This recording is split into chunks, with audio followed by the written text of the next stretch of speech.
Hey there, it's BitB, and welcome out to another BitB stream. Thanks for coming out. It is... oh, God. I guess I'm tired today. Cool. It's Saturday. Hello.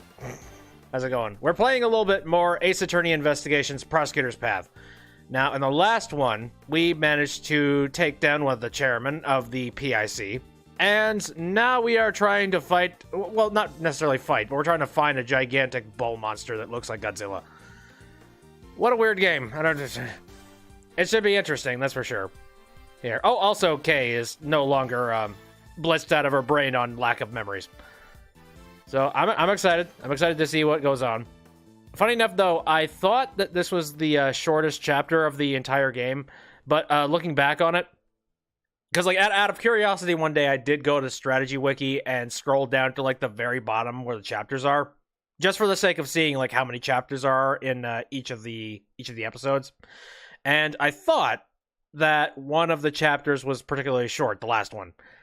No, it turns out this one is actually fairly large. Not as large as some of them in this game, but a pretty substantial amount. I don't know why I thought there wouldn't be any more than what... yeah, it's...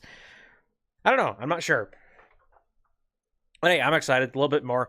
It's weird because this is one of the longest games. Like, I've done this. This is like the 14th time that I've come to stream Ace Attorney Investigations Prosecutor's Path.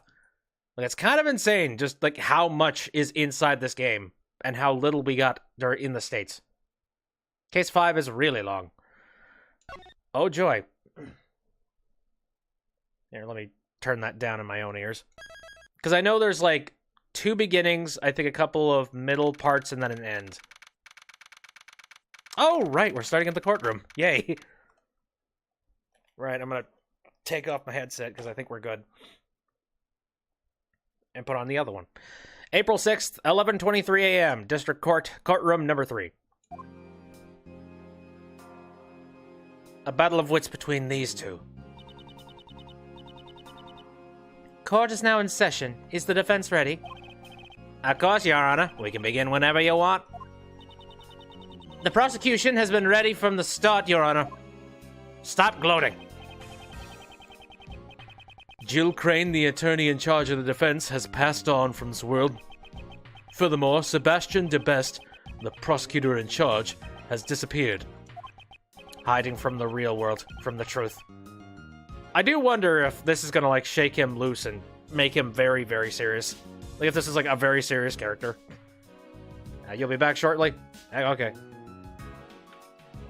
Somehow I doubt it. I don't know. The best is... I think he's a good guy. He just wants to make Father proud, but now that Father is gone, maybe he will do his own thing. That's what I'm hoping. I don't want to hate the dude. And so Franziska and Mr. Shields have taken over their duties. Before we begin, I would like to apologize for the delay of today's trial.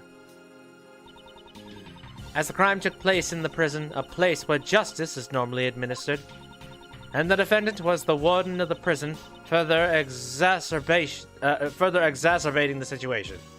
There. Additional time was specifically arranged to investigate and prepare for the final trial. In addition, the defense attorney in charge of this case, Jill Crane, has recently passed away. It's so weird how so many of these cases in, like, the later Ace Attorney games kind of, like, meld into each other. Like, the previous Ace Attorney games, they were, like, their own individual little stories. And now it's just, like, everything is a controversy involved in one thing.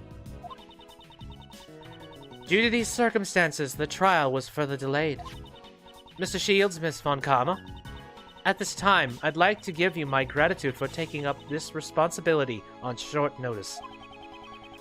I guess this is the last job Courtney Pye's friend left behind for us, huh? Well, Uncle Ray's more than happy to help out. Although, having said that, I only had enough time to skim through the case files. Are you okay on your end, Franny Pye? What kind of prosecutor abandons his own case and vanishes without a trace? The best kind, that's what it is. I won't allow any more delays in this trial while we wait for that foolish man to return.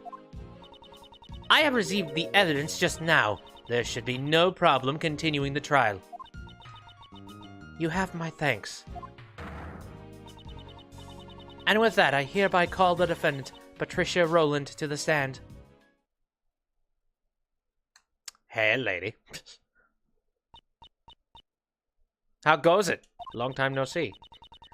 Now then, will the prosecution please give us their opening statement? Very well, Your Honor. The defendant...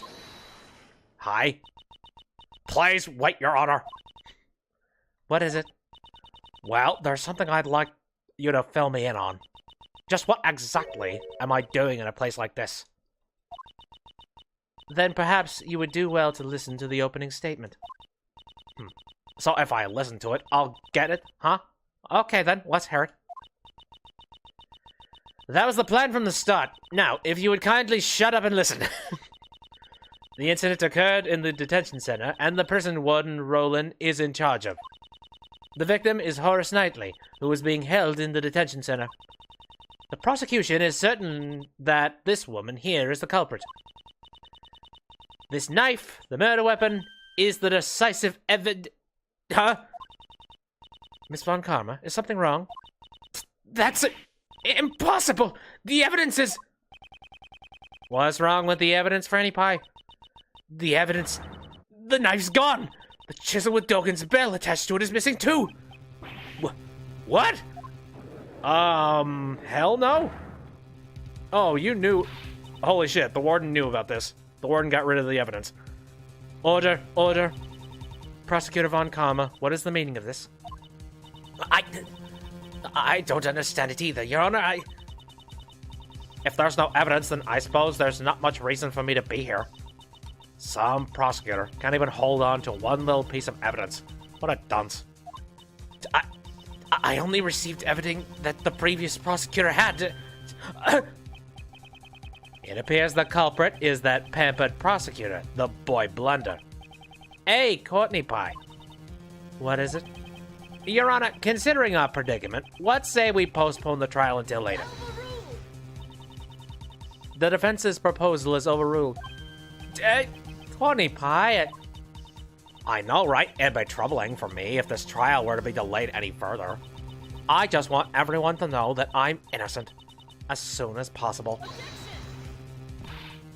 Innocent? I've had more than enough of your foolishness.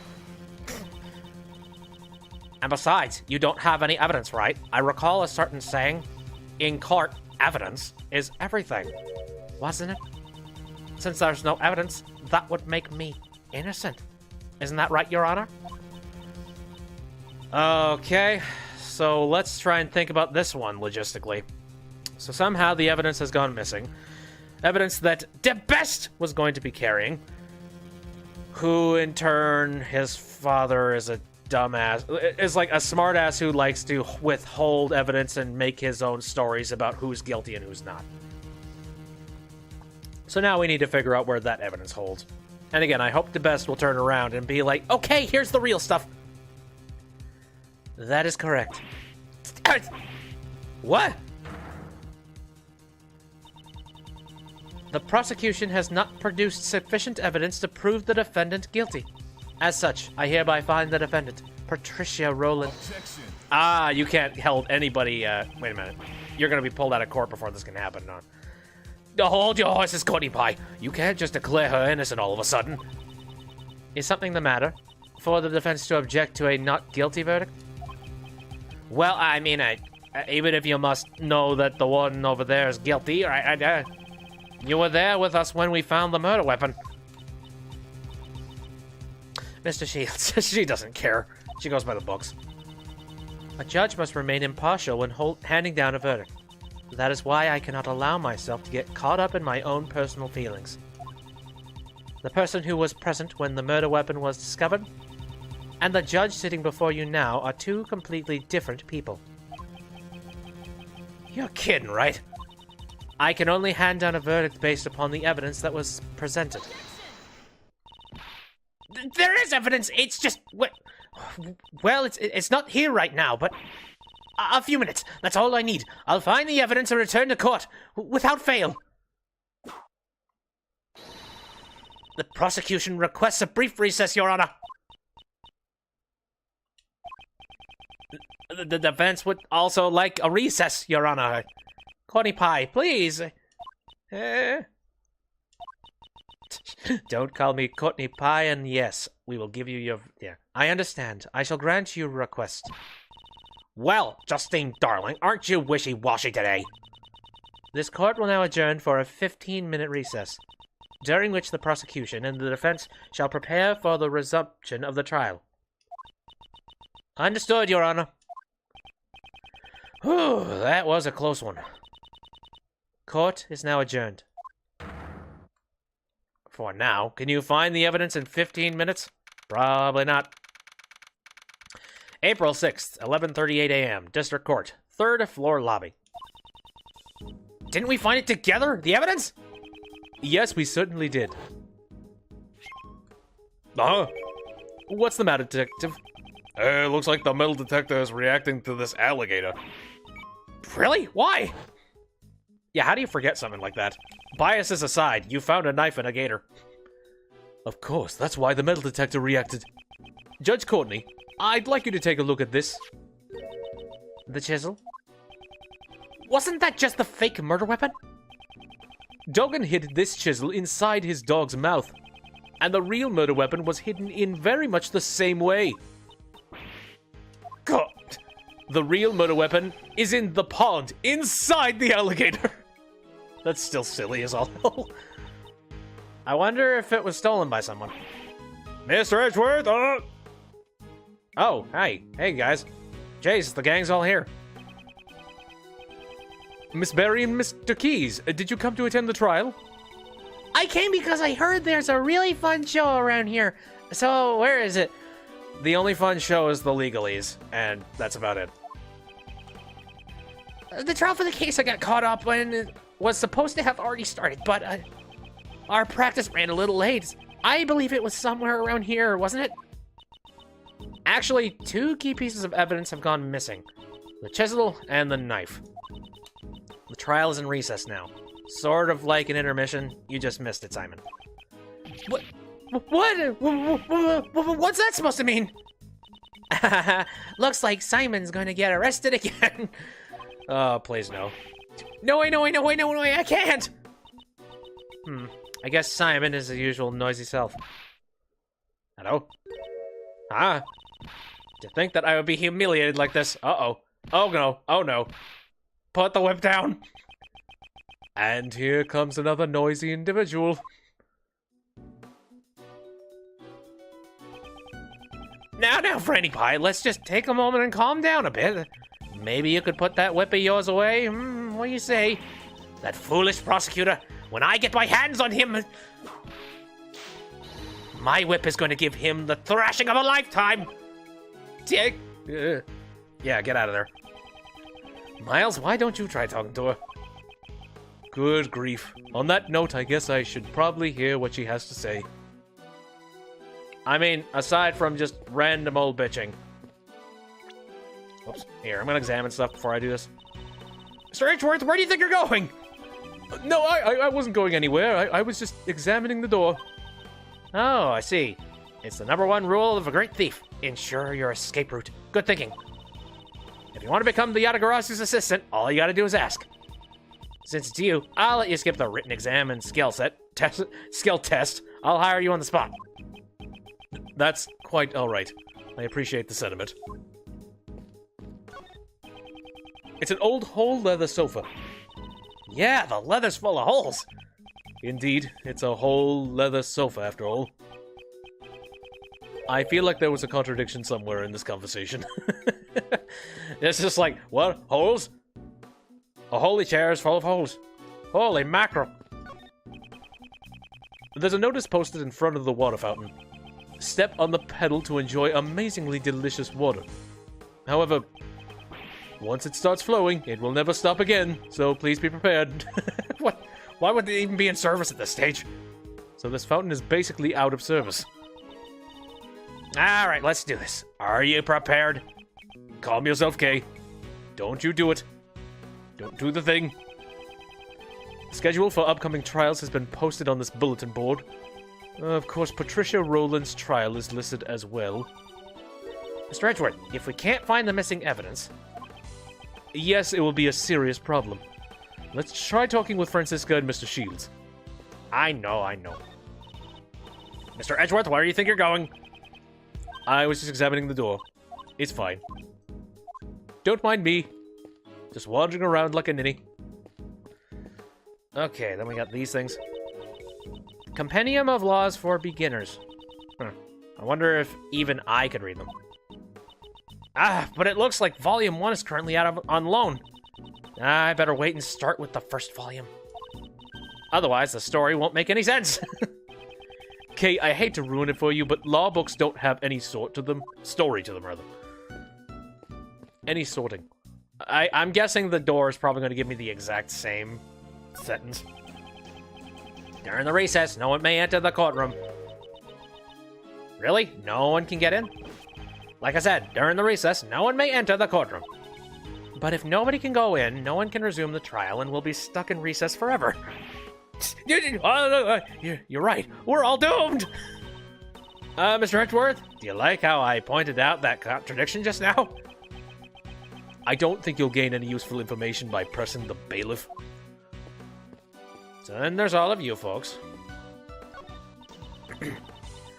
The courthouse is so much fun! There's even a wild animal tamer here! A wild animal tamer? Her showmanship could use some work. But that lady really knows how to handle a whip. Although in her case, her whip is used to tame humans. Yes. Very unethical. Isn't there anything we can do? Well, actually, I just got a great idea. If we put on an animal show inside the courtroom, everyone would be caught up in it. And then, maybe they'd have to delay the trial another day. No way. If we did something like that, I'd get arrested for sure. Nah, you'll be fine. Court's not so cold as to arrest someone for showing everyone a good time. Right, Mr. Edgeworth? Well, let's just talk about the fact that animals are going to be brought onto this place, and there's probably a permit you need to get for that. Obstruction of justice might be a very big portion of that. I don't know. I would prefer if you didn't flagrantly encourage such criminal behaviors.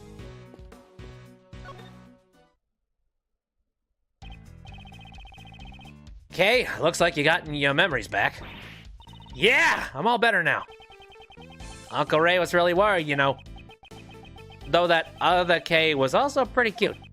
Well then, now that you've recovered, how about a hug for old time's sake? Nope. We need to focus on the trial right now. Yeah, things aren't looking good. Great. At any rate, we'll have to search for the evidence. But we can't interrupt the trial. Uncle Ray's in a pickle. If only there was someone who could find the evidence for us. Hint, hint, help me, son. You're my only hope. That look of expectation on your face says it all. Miles, you still don't have your prosecutor's badge, right? Do you finally feel like following in your father's footsteps? I simply left it in someone else's care. I wasn't stripped of my badge. Furthermore, right now I am unable to follow in my father's footsteps. I see. Well, there's no need to rush your decision. Take all the time you need to determine the path you want to follow. In any case, the door's always open for you at the Edgeworth law offices. Mr. Shields. No. I shall not. Okay, let's finally Get whipped several times. By a very rabid prosecutor. Oh, if it isn't former prosecutor Miles Edgeworth! Franziska. Those who have abandoned the path of a prosecutor do not belong here. Now be a good boy and go home. Figure out what you want to do with your life. Still, what are you going to do, Franziska? The recess is only 15 minutes. You're always so calm and collected. Like an anchorman reading off a teleprompter. It makes me sick! I should probably stay classy and avoid a confrontation with her for now. I don't know, I think it'd be fun. Leave with a couple of extra scars. Franziska, I never expected you to end up taking over the prosecution for this case. The bodyguard of the president of Zangfa, Horace Knightley, was murdered. The defendant is the former warden of the prison, Patricia Rowland. The knife she used as the murder weapon had been prepared as evidence. However, the murder weapon had disappeared without a trace. Not only did he abandon his own case, but he also made me look like a fool in court. Again, why me? The next time I see that foolish fool of a prosecutor, I'll whip some backbone into him. I don't mind if you whip some backbone into him, but stop whipping innocent bystanders. If only there was someone who could go search for the evidence for us. Hey, buddy, come on. You can do it. I know you can, son. No. Very well. I'll go look for them. I mean, I don't really have anything else to do at this stage. Kind of fired. Oh, Miles, you do that for us? Of course. Finding the evidence within 15 minutes will be no easy task. Well, if worse comes to worse, Uncle Ray and Franny Pie will help you stall for time. I don't know how much you could possibly stall. I mean, Courtney is the person who is the judge. I don't think she's going to be very lenient.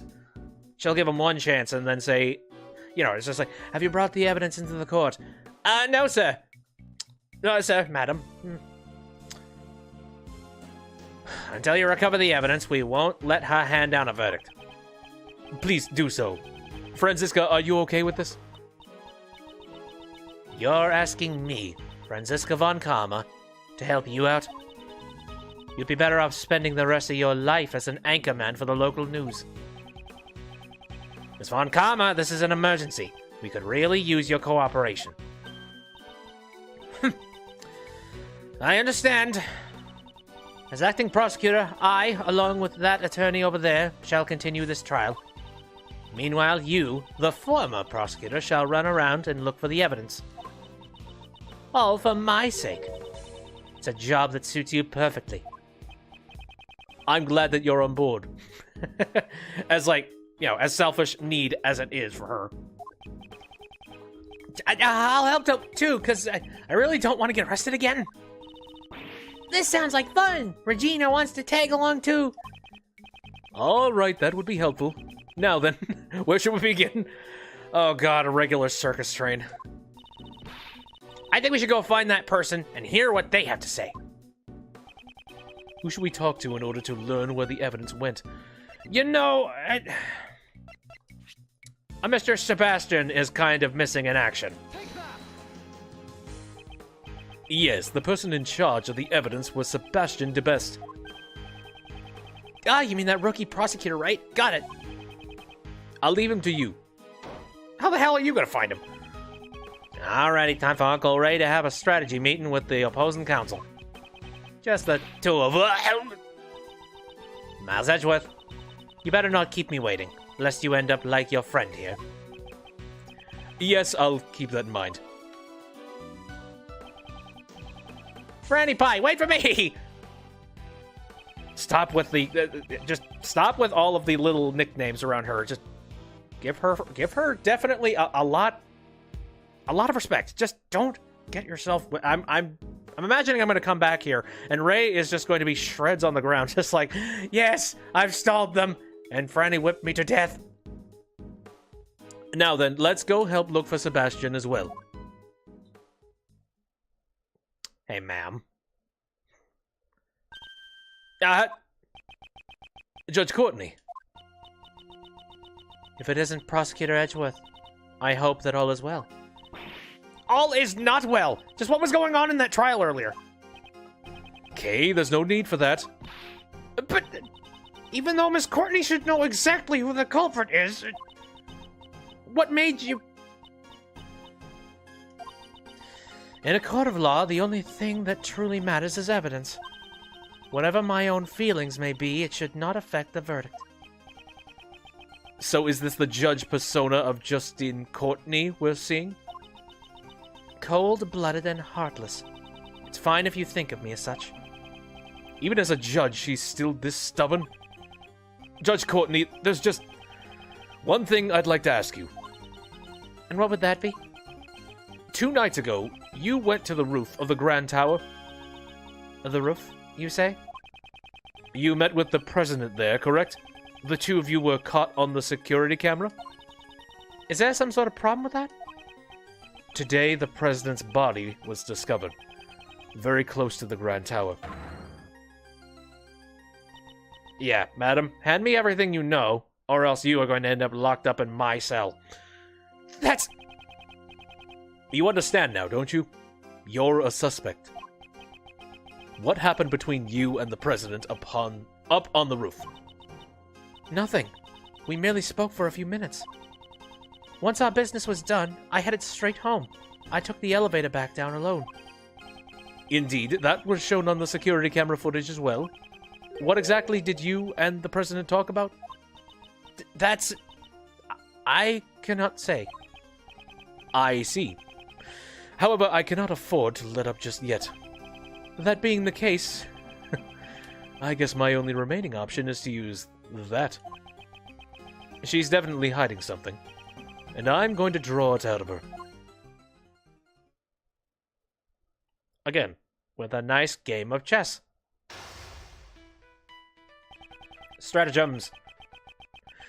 2 nights ago, Judge Courtney met with the President Huang. And she has got her guard up. Holy hell. It is true that I spoke with President Huang on the roof of the Grand Tower. However, we only discussed business. There's no need to tell you what we said. Just like in the trial earlier, she won't reveal her personal feelings easily. When she's speaking as a judge, it would be better for me to wait and see what develops.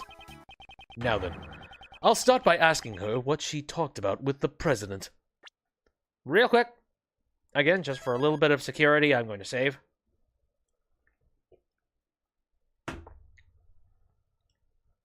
Because it's always nice. I have confidence, but again, this is Judge Courtney we're talking about.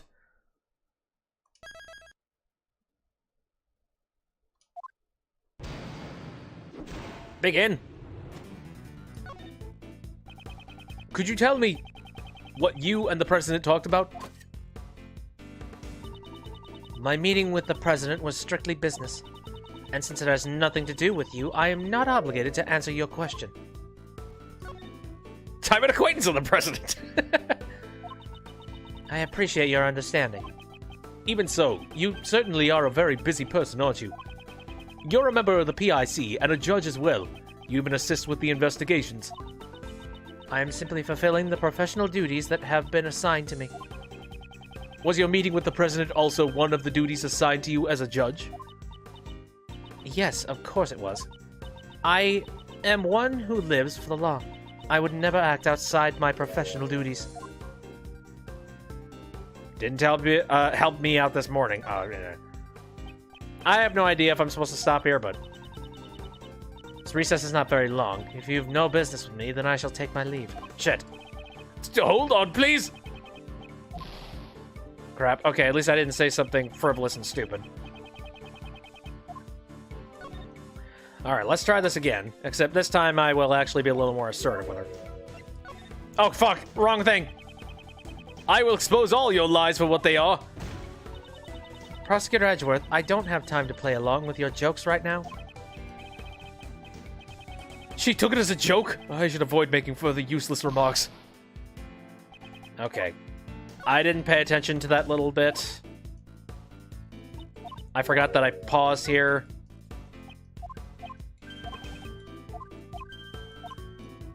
Okay. This morning, you returned Kay's promised notebook to me. I don't believe that all of your actions are simply done for the sake of your duties. I don't know if that's really proof. That's more just being like, ha ha, you slipped up. It's true. It seems I still retain some immature qualities. I wouldn't call it immature. It was your own personal kindness. Weren't you also distressed when you found out the president had passed away? Yes, it was very unfortunate. Why did he have to die? It seemed he was crushed by the head of a monster called the Mighty Muzilla. Boy, that's a random thing to pull out of nowhere. Just like, the mighty what? Excuse me. You see, Muzilla is... Is that true? You mean the president died at the temporary Mozilla film lot? Yes, that's right. I'm surprised you know about Mozilla. Yes, I had heard about it from Sebastian. He told me that the movie was being filmed near the Grand Tower. She seems awfully shaken up about that. And I'm also curious about Sebastian, who went missing along with the evidence. She said she wouldn't talk about the president. However, I might be able to get her to reveal her secret through another line of questioning. Ah, yes, let's figure out what Sebastian has been doing. She is flustered beyond normal. There must be some reason behind it. Franziska may have taken over the prosecution in Sebastian's place. However, as long as he still possesses some of the evidence, the trial cannot proceed. I intend to carry out a fair trial. If the prosecution is unable to present evidence, the defendant must be declared not guilty.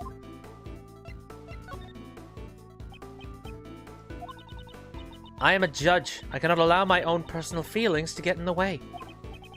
So you're saying you're not the least bit worried about Sebastian's whereabouts? Of course I am. I'm worried about Sebastian as well, but... Are you worried about anyone else? You're worried about Sebastian as well. Wouldn't that mean that there is someone else you're worried about? By any chance, would that person have something to do with your unnatural behavior? That's impossible. I am a follower of the law. I will not be swayed by personal feelings.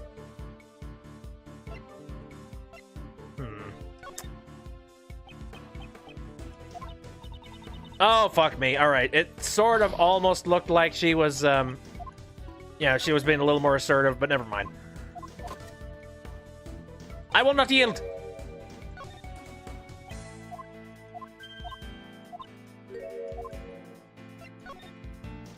So again, she's worried about someone else. I'm guessing it has everything to do with the president.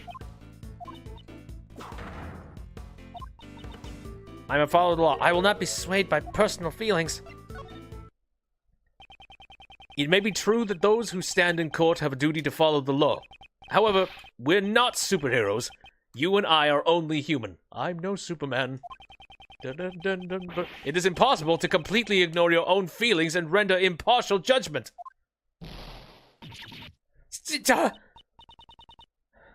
It is as you say. As I am now, I cannot hand down an impartial verdict. Judge Courtney, why don't you tell me the truth?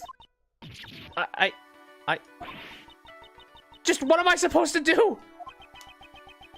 For Judge Courtney to become this distraught, I should find out exactly who she's searching for. Up until now, she's been wearing the mask of a judge. This time, I should be able to draw out her true feelings. Are you searching for the mighty Mozilla? I don't have the time to play along with your jokes right now. It's not a joke! Just a moment ago, you were surprised to learn that the president had been crushed by Mozilla, correct? I was simply surprised by the president's cause of death. To think that he passed away at the temporary film lot, of all places.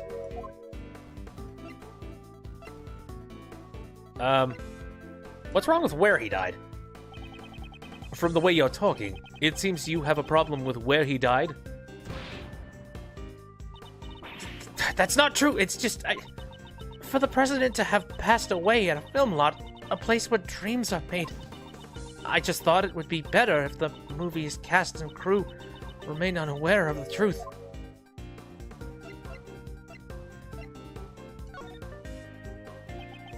I'm very sorry to say this. However, the movie's cast and crew are already aware of the president's death. I encountered a female staff member and John Marsh at the crime scene.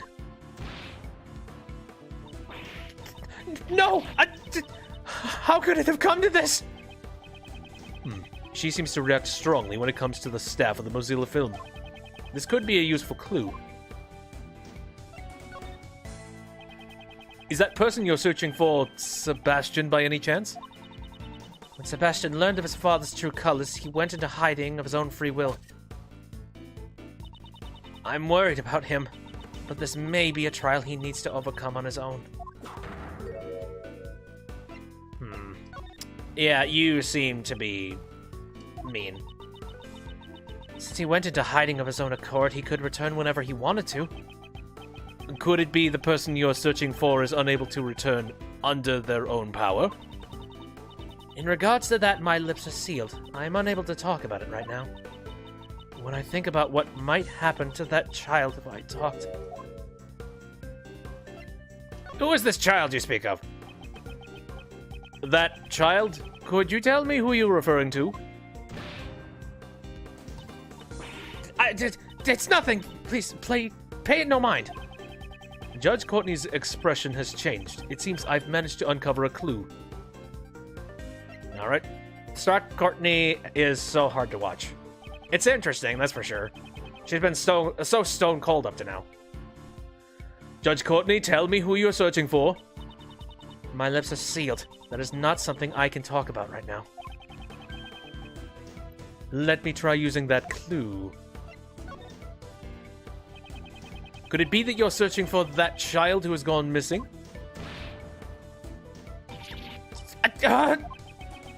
Since you said it was a child, I presume they're of a young age, correct?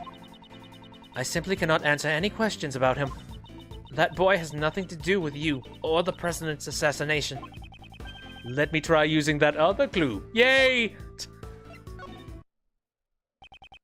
Earlier, when Mozilla was brought up, it seemed to be a sensitive topic for you. Is that child you spoke of involved with the Mozilla movie? How? How do you know that? You're usually so calm, yet you seem rather distraught right now. But please, tell me, who is that child? I understand. If you've come to know this much, I shall prepare myself for the worst. The child I'm searching for is a boy by the name of John Marsh. John, why do you want to know his whereabouts? Well, that much I simply cannot say. Oh, we'll get it out of you, don't worry. Judge Courtney, didn't you say you were prepared for the worst? Even if you don't intend to talk, I am determined to expose the truth. That is my resolve.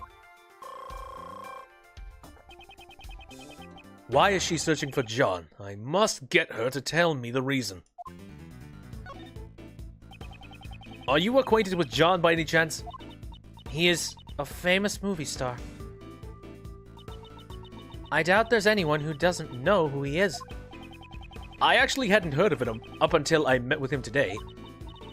That just proves you have much to learn. Allow me to give you a lesson. I know everything about him. How? Sure, tell me. Elaborate. My apologies. I seem to have lost my composure. You tend to lose your calm whenever the conversation turns to John, don't you? In any case, while I may know everything about John, it is a one-sided relationship. So it's either you are a massive fangirl, or there's something more direct. Alright, we don't have enough proof for this little line of questioning. Actually, we are searching for John as well. Would you happen to have any idea where he might be? Why would you think that I would know where he is? John and I, there's no connection between us. Oh, damn it. Okay. So I'm working entirely backwards here. Could it be that you're a fan of John Marsh? Yes. That's right. I am a fan of John Marsh, the famous child actor who has been called a prodigy. Really? Keep spilling your guts about him. I knew his movie was being filmed in front of the Grand Tower, so the temporary film lot has been on my mind. I see. I suppose a fan would be curious about that. Did you know that John was at the temporary film lot? Yes, of course I did. He said they would be filming there all day today, and yet... He said that? So you've talked to him. You sound like a stalker. Shit. No. It almost sounds as if John himself told you personally. I doubt he would give his schedule to a mere fan. That's true, isn't it? Please don't pay any mind to that statement. She made another slip of the tongue. She must be really worried about John. So, she has spoken with John. This could be a useful clue. Are you acquainted with John by any chance?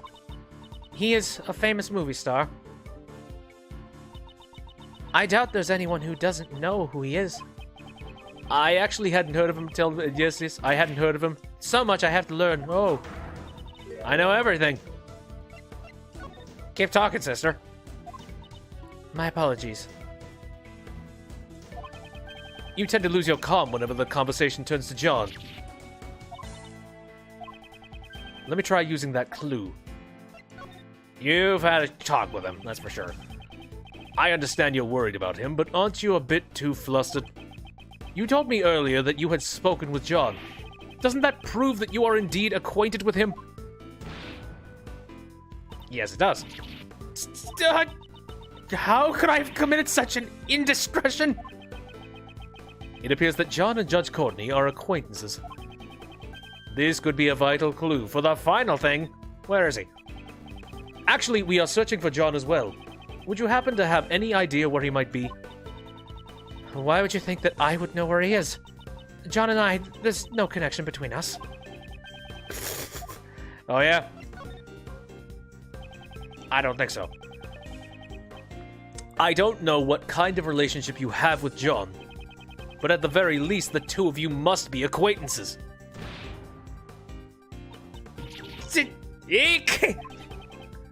Judge Courtney, won't you allow us to help you in your search for him? Help! No, that won't be allowed. Who won't allow it? The so-called goddess of law? The person who knows where that child is. A kidnapper? I see. Finally, I've connected all the pieces of the puzzle. The reason why you cannot easily talk about John, it was because someone kidnapped him. Isn't that right? Wow. That's a rough assumption, but okay. Judge Courtney, I would like to hear the truth from your own lips. I understand. This time, I will truly be prepared for the worst. It is just as you deduced. Someone has kidnapped John. As I thought. There was a kidnapping. Still, how is John's kidnapping related to you in any way?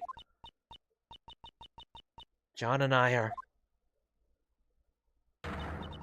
mother and child.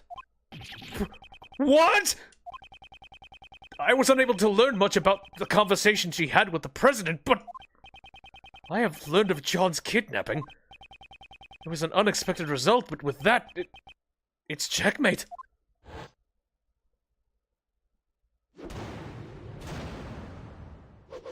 Dang. Straight up soap opera. What? John is Miss Courtney's son? No way. I mean, he's already so big for him to be here. Yes, John is indeed my son. Please, look at this. Oh, adorable pictures. Meh, more like, I don't know, edgy pictures. This is a clipping from a magazine. It's an article about John. Do you always carry this around with you? Yes, I always keep it close by. It's like a charm to me. It seems the bond that they share is a strong one. That's interesting. The colors of their outfits sort of almost match. However, are you absolutely certain that he's been kidnapped? Yes, I received a call from the kidnapper just before the trial started. What were the demands? They had only one demand. A not guilty verdict from Patricia Rowland. I see. So that's what happened. Since there's no evidence, that would make me innocent. Isn't that right, Your Honor? Yep. Lips sealed. That is correct. The prosecution has not produced sufficient evidence to prove the defendant guilty. As such, I hereby find the defendant, Patricia Rowland. So that's why you were going to deliver a not guilty verdict earlier. I am not qualified to be a judge. A judge must be able to remain impartial and composed above all else. And yet, despite this in the trial just now, I was about to hand down a verdict that was led solely by my heart. Judge Courtney. The god of the law must be furious with me. But I simply couldn't do it. I couldn't hand down a fair verdict if it meant I had to sacrifice my own son. Of course you can't! Okay. A real parent would never abandon their own child. If that makes the goddess of law angry, then maybe the goddess is the one who's wrong. The goddess is guilty. Guilty! Isn't that right, Mr. Edgeworth? I don't know if we want to be judging a literal god, but, you know, whatever. Indeed, do declare a goddess guilty. We're responsible for upholding the law, but at the same time, we are only human. Nobody would hand down a verdict that would sacrifice their own child. Thank you very much, Miss Faraday, Prosecutor Edgeworth. However, I cannot simply run away from the courtroom. Oh boy, here we go. Judge Courtney, so this is where you've been. It appears it's time. Miss Courtney! What? My father, he was a prosecutor. Your father? Yes, he stood in court, just like you. And now, with all that has happened, it's got me thinking. What if my father had been in the same position as you are now? If a prosecutor was being coerced into obtaining a guilty verdict, I know. If my life were on the line, my father would definitely come to steal me back. steal you back? Miss Courtney, why don't you let us take care of it? What? I'm gonna go steal John back for you. As the second Yagarasu, I, K. Faraday, give you my word. Boy, crime for crime. I'd say this works. So the great thief Yadagarasu plans to steal the truth, huh? What say you, Judge Courtney? Will you place your trust in our young great thief? Prosecutor Edgeworth. And if it's all right with you, I wish to help as well. Thank you very much. I know that it's really not my place to ask this of you. But please, do whatever you can. Please save John. You got it. Just leave everything to us. Allow me to leave my cell phone with you. You may get a call from the kidnapper at some point. You have my word. I will ensure the safe return of your phone along with your son. And I will do everything in my power to prolong the trial. But even then, at most, the trial can only last for about 2 more hours. 2 hours, huh? So until 2 p.m. That's our time frame. I must return to court. Miss Faraday, Prosecutor Edgeworth, I shall leave the rest to you. Oh boy. Well, I have an assumption that the kidnapper is not, kidnapped this only one time. If you know what I mean. Okay, I thought you were taking a break from being the great thief. As of right now, the great thief Yadagarasu is back in business. Alright, time to put on the gloves and hit the pavement. It's my first request, after all. Is that so? In that case, we'd better begin our investigation post-haste. If we hope to track down John. Where do you run off to? You might have just gone back home. That's right. I mean, it doesn't look like they're gonna get any filming done today. Or he may have run away. We should probably begin our investigation from the front of the Grand Tower. Hey, hold it, Mr. Edgeworth. You're not the one in charge anymore. From here on out, this is a job for a great thief, which means I'm the leader now. If that's the case, then what am I supposed to do? Mr. Edgeworth, you get to be the first ever great thief's assistant. So I'm a thief's assistant now. Yay, I have hit a new rock bottom.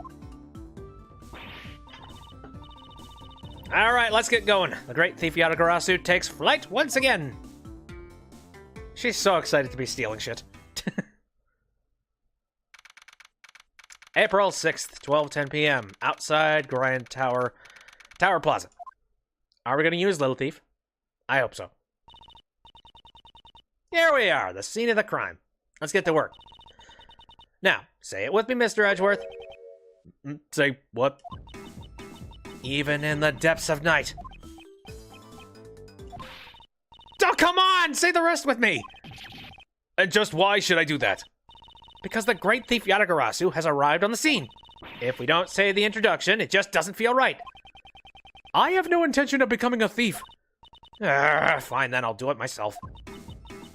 Even in the depths of night, when no other bird dares to take flight, one alone soars to shine the light of righteousness of the world's blight.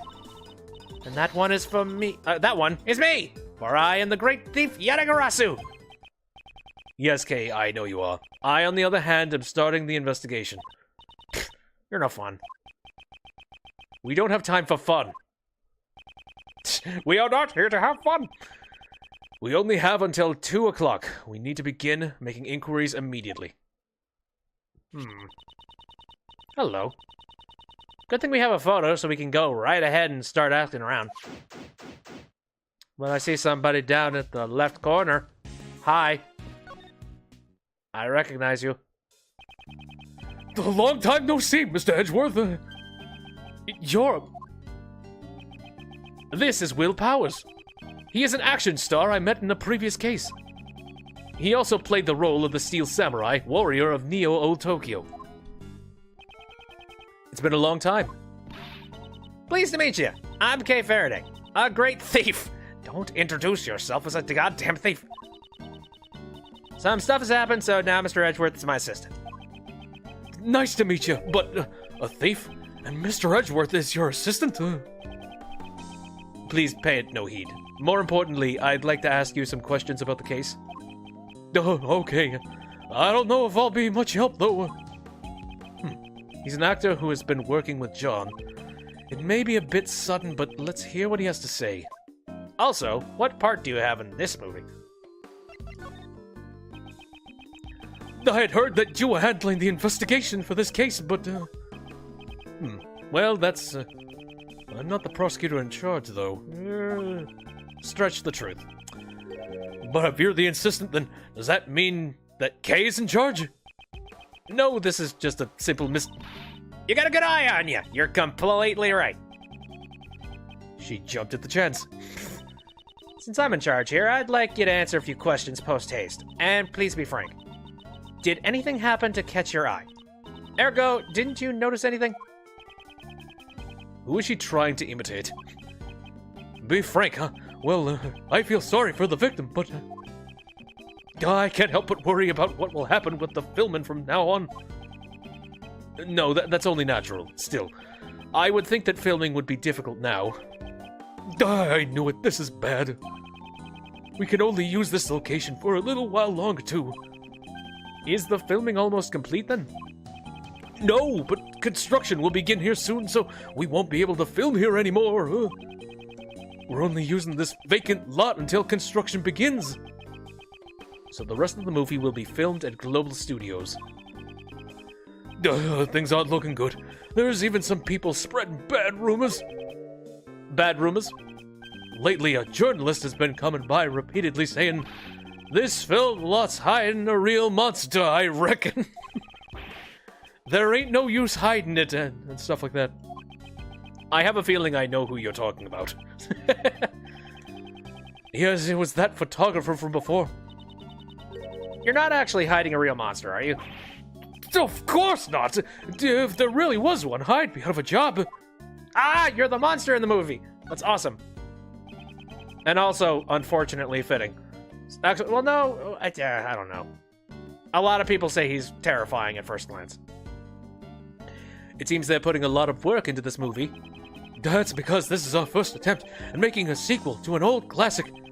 Global Studios is pouring their heart and soul into this one. I wish they put that much effort into making a new Steel Samurai series. What role are you playing this time, Mr. Powers? I'm playing the Mighty Mozilla. Wow! You're the main character? Well, much obliged. I'm wearing a full body costume again, so my face won't be seen this time either. Ah, I see. That costume sure is cool, though. I want to try wearing it, too. I know. How about next time you let me get in the costume? Maybe just the horn part? That's not really possible. You can't get inside the horns. Well, I guess that makes sense. I'm not in the Screen Actors Guild after all. I don't think that's what he means. No. Alright, now let's get to the juicy stuff. John Marsh. Every time I hear that last name Marsh, the first thing I think is, frickin' like, you know, Stan Marsh and Randy Marsh from South Park. Stan? I would like to ask you some questions about John. About John? I heard about it from the girl on staff. How he suddenly vanished right in front of you guys. That is just like him. Does he do that a lot? I'd say so. During filming breaks, if you even took your eyes off him for a moment, he'd be gone. Do you have any idea as to the whereabouts he might have gone? I don't know, but I ran into him as he was leaving the film lot. What? Really? Where'd John go? I saw him get in the trailer, but when I was checking the equipment, he was gone again. The trailer. There might still be some traces of him left behind. Mr. Powers, could you show us the trailer? Sure thing. It's a bit of a mess right now, though. Let's take him up on his offer and examine the inside of the trailer. Okay, then. Well, before we go and do that, let's take a look around here. So you have a truck of... What's it happening over here? Hey, John! Guess he's not here. This basket looked pretty suspicious to me, but... It certainly does. No, what's wrong, Mr. Edgeworth? Why are you touching the truck? Oh god, now I'm just imagining that one sprite, which is just him standing in front of a truck. It's like... completely still, not moving. The truck's body is cold to the touch. Seems to have been parked here for some time. You can figure all that out just by touching it? Considering the length of time it's been parked here, the driver must not be nearby. I suppose we won't be able to ask any questions until they return. Uh-oh. Whose truck is it? Whose truck is it? I'm scared. Okay, what do you have to say? Thank you for your hard work, Prosecutor Edgeworth. I'm not a prosecutor at the moment, but I'll keep quiet about that for now. Again, I like the accolades. Thank you. What are you doing here? Sir, I'm on guard duty. Then could you tell me about the cars that have passed through here today? The only ones that came through here were the taxi and the blue truck. So 2 different vehicles came through this place. This is valuable information. Alright, what about you? Hey, buddy, what's wrong? Your face looks so serious. Have you picked up any passengers here today? Oh, I sure did, but it was only one group. What did they look like? There was a pair of men. They were both wearing black. Did you happen to see a small boy with them? Yeah, here's a picture of him. Nope, it was just the 2 guys. I understand. Thank you for your cooperation. I was hoping he would have some more information for us, but I guess not. Wore black and rode in the taxi. Didn't appear to have a child with them. Well, then who would they be? Again, the first thing I immediately think is MIB, but... It appears to be a map of the area around the Grand Tower. Let's take a look. I see. Okay, so we got ourselves the Grand Tower. This is Twilight Station, Dawning Street, Prime Mall, Dusk Waste Management. Park. I'm trying to, like, look at these names. There's probably, like, a reference to something. Sunshine Harbor, Dawn Waste Center. And Sunshine Coliseum. Oh, shit. Wasn't the Sunshine Coliseum, maybe I'm wrong about that one. Because that's in a game much later. But maybe I... The Sunshine Coliseum. It's a place where all sorts of special events are held. Is it Apollo Justice? I thought so. It's weird because didn't this game come out before Apollo Justice? Maybe it didn't. I forget. I've always wanted to go to the World Thief Expo, but it was canceled this year. I heard that it's a huge event where all the greatest thieves from around the world gather. But last year, everyone who went got arrested. Oh, great. It takes place before, but it came out after. Oh, okay. Strange. Turns out it was just a trap set by the police to catch the thieves. And even knowing that, you still want to go? I never really cared much for that sort of thing. I heard that ultraviolet rays from the sun can cause burn marks on your skin. Kay, what in the world are you talking about? Come on, I'm talking about the Rising Sun Park, of course. I'd like to bask in that sentiment while I watch the sun rise in the park. Takes place right after Trials and Tribulation. By the timeline. Dusk Waste Management. Did they help you manage your wasteful spending? No, this is where the garbage trucks bring all the combustible waste they've collected. By the way, Kay, why are you so fidgety? That's nothing. More importantly, there's another waste center on the top right corner of the map. Since they're all separate facilities, they probably handle different kinds of waste. Although, there does seem to be a lot of waste management facilities around here. Oh, I think I know why. I bet they're always collecting garbage from dusk till dawn. Were you so fidgety because you were waiting for a chance to say that? Puns. Oops. I was gonna look at the thing. Seems the harbor and the waste center are quite close to each other. Maybe that's where they dispose of all the garbage that comes floating in from the ocean. Perhaps they do, but I'm sure they also deal with other types of waste as well. Other types of waste? Oh, you don't mean shells and fish bones, do you? You can't just throw away the fish and shells you catch from the sea like garbage. You gotta recycle them. Make them into jewelry and stuff. Kate, let's talk about this matter some other time. You're all weirdos. This is the Grand Tower. It's where we are right now. It's a nice building, but I can't say I'm a fan. I can't blame her. It wouldn't be strange if she never wanted to set foot in the tower again. But Mr. Edgeworth, once we discover the truth and completely solve this case, can we come here again, just to sightsee? And we can bring Gummy along with us, too. Never letting the past hold you back, and always looking forward. That's just like you. Unfortunately, Kay, we aren't quite finished here yet. There's still much left to solve. It's too early to be making plans for the future. I guess so. Well then, let's hurry up and solve it. So I can use logic in certain places, but it doesn't look like I can deduce anything on this map just yet. If at all.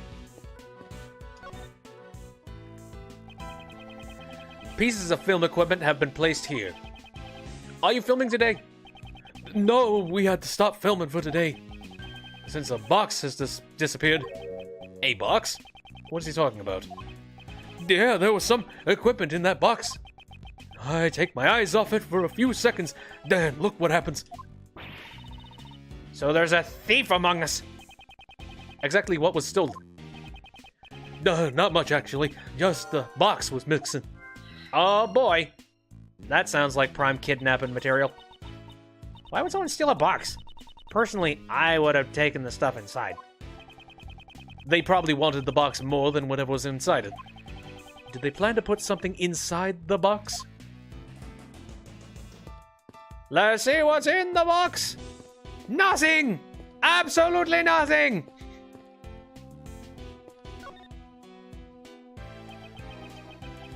About John's seat.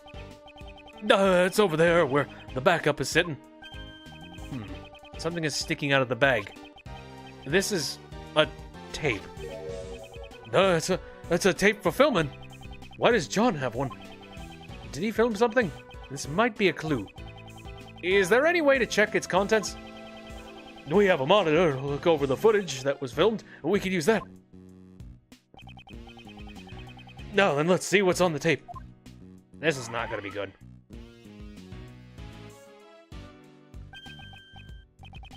This is... It looks like when John was practicing.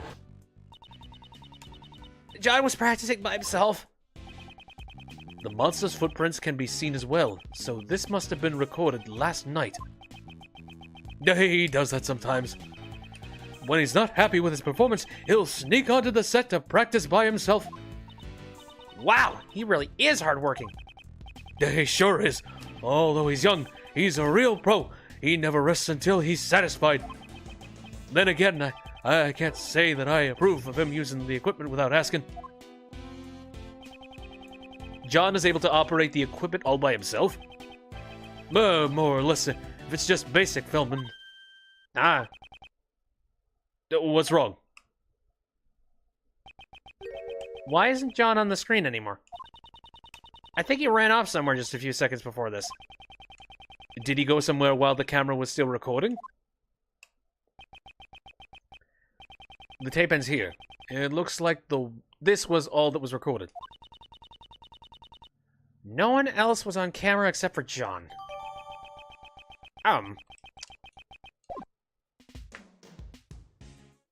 Strange. I don't know what the heck that would connect to. It's already 12:30. I wonder how Miss Courtney and the others are holding up. How long will they be able to prolong the trial? We gotta hurry and find John! Indeed. Oh, heck no, that ain't how it's done. What?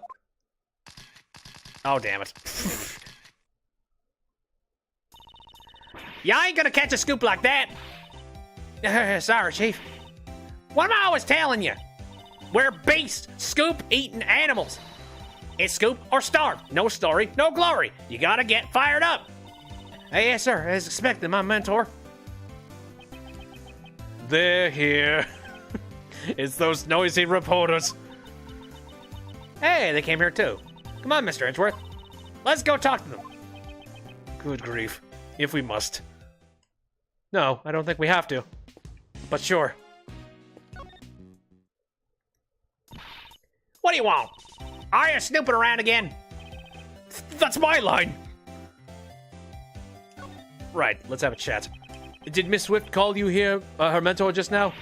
She sure did. Nicole was my #1 pupil. She says she fell in love with the photos from my scoops. Even if our jobs are different, our passion for scoops is the same, let me tell you. Ever since then, she's been all cute, like calling me stuff like Master and Chief. Master Chief? No, that's Halo.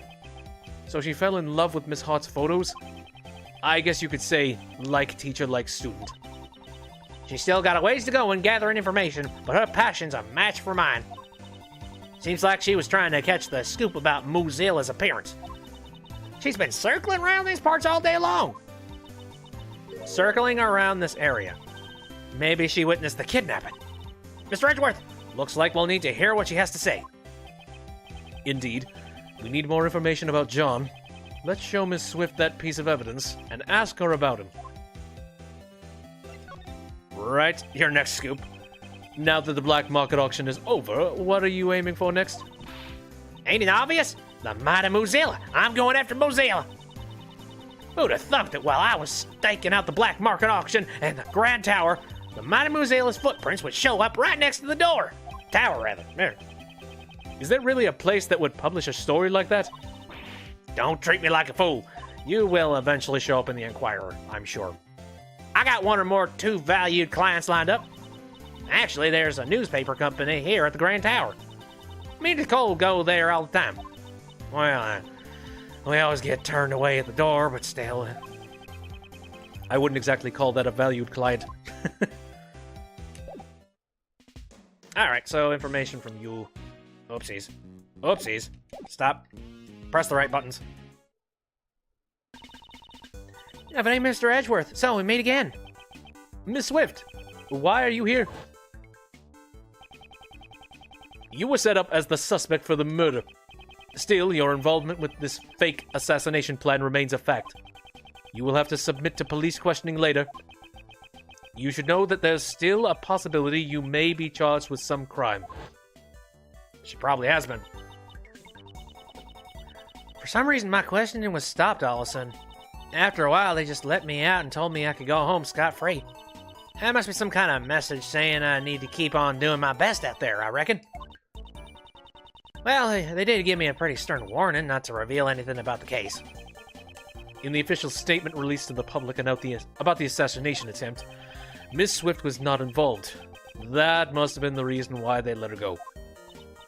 But, Mr. Edgeworth, attempting to silence Nicole like this is like trying to plug a leaky dam with your bare hands. She was quick to say something so harsh. I quickly put together the full details of everything I knew about the case, sprinkled in some of my own dramatizations, and brought the article into a publisher. But for some reason, I haven't gotten any replies yet. Were they pressured to keep quiet, or were her dramatizations simply too much? I'm gonna go for the latter. Both are probable, so I'm not sure which is true. Latter. What information were you trying to collect here at the Grand Tower? Mr. Edgeworth, you still don't get it, do you? If you want to ask a reporter a question, you gotta give her something first. Do you mean information that can be used in an article? Bingo! Give me some of that. Give him some info that'll make a good article. There you go. If you ain't got something like that, I guess we won't be talking. I also need some information about John. Let's show her that piece of evidence and try asking her about it. There. Oh, wait, that's the organizer. Let's present. Well, yep, this is a symbiotic relationship, I suppose. Miss Swift, I'm sorry, but about this photo... You ain't gotta say it. I know exactly what's going on. What do you mean? You're searching for him, ain't you? That boy? What? Things are still pretty tough for you, I see. Miles Edgeworth, the man of crime. Wherever he goes, dead bodies are sure to follow. Or something like that. That's a terrible reputation to have, and yet you have it. Enjoy it, sir. Who would have thought? This time there'd be a kidnapping incident. Wow, you know. What? How you know that? Shh. Shut your face. Could you keep it down a little? This material is top secret. I ain't even told my mentor about it yet. Y'all gotta keep it a secret from me. If she finds out, I'll be a goner. Why do you know? Judge Courtney should have only told us. Should have only told us, sir. I ain't telling that to anyone. Not even you, Mr. Prosecutor. Seems this reporter still hasn't learned her lesson.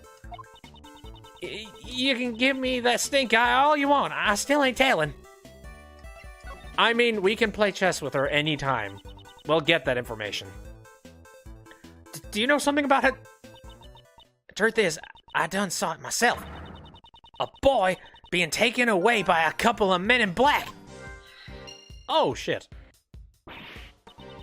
What? Where'd they go? That I don't know. They were too far away, so I lost sight of them. Darn it. But at least we know what the criminals look like. Yes, a pair of men in black. We are the men in black. So, we can connect some stuff for sure now. So, let's take a look. 2 men that were in black. And 2 men in black stole him.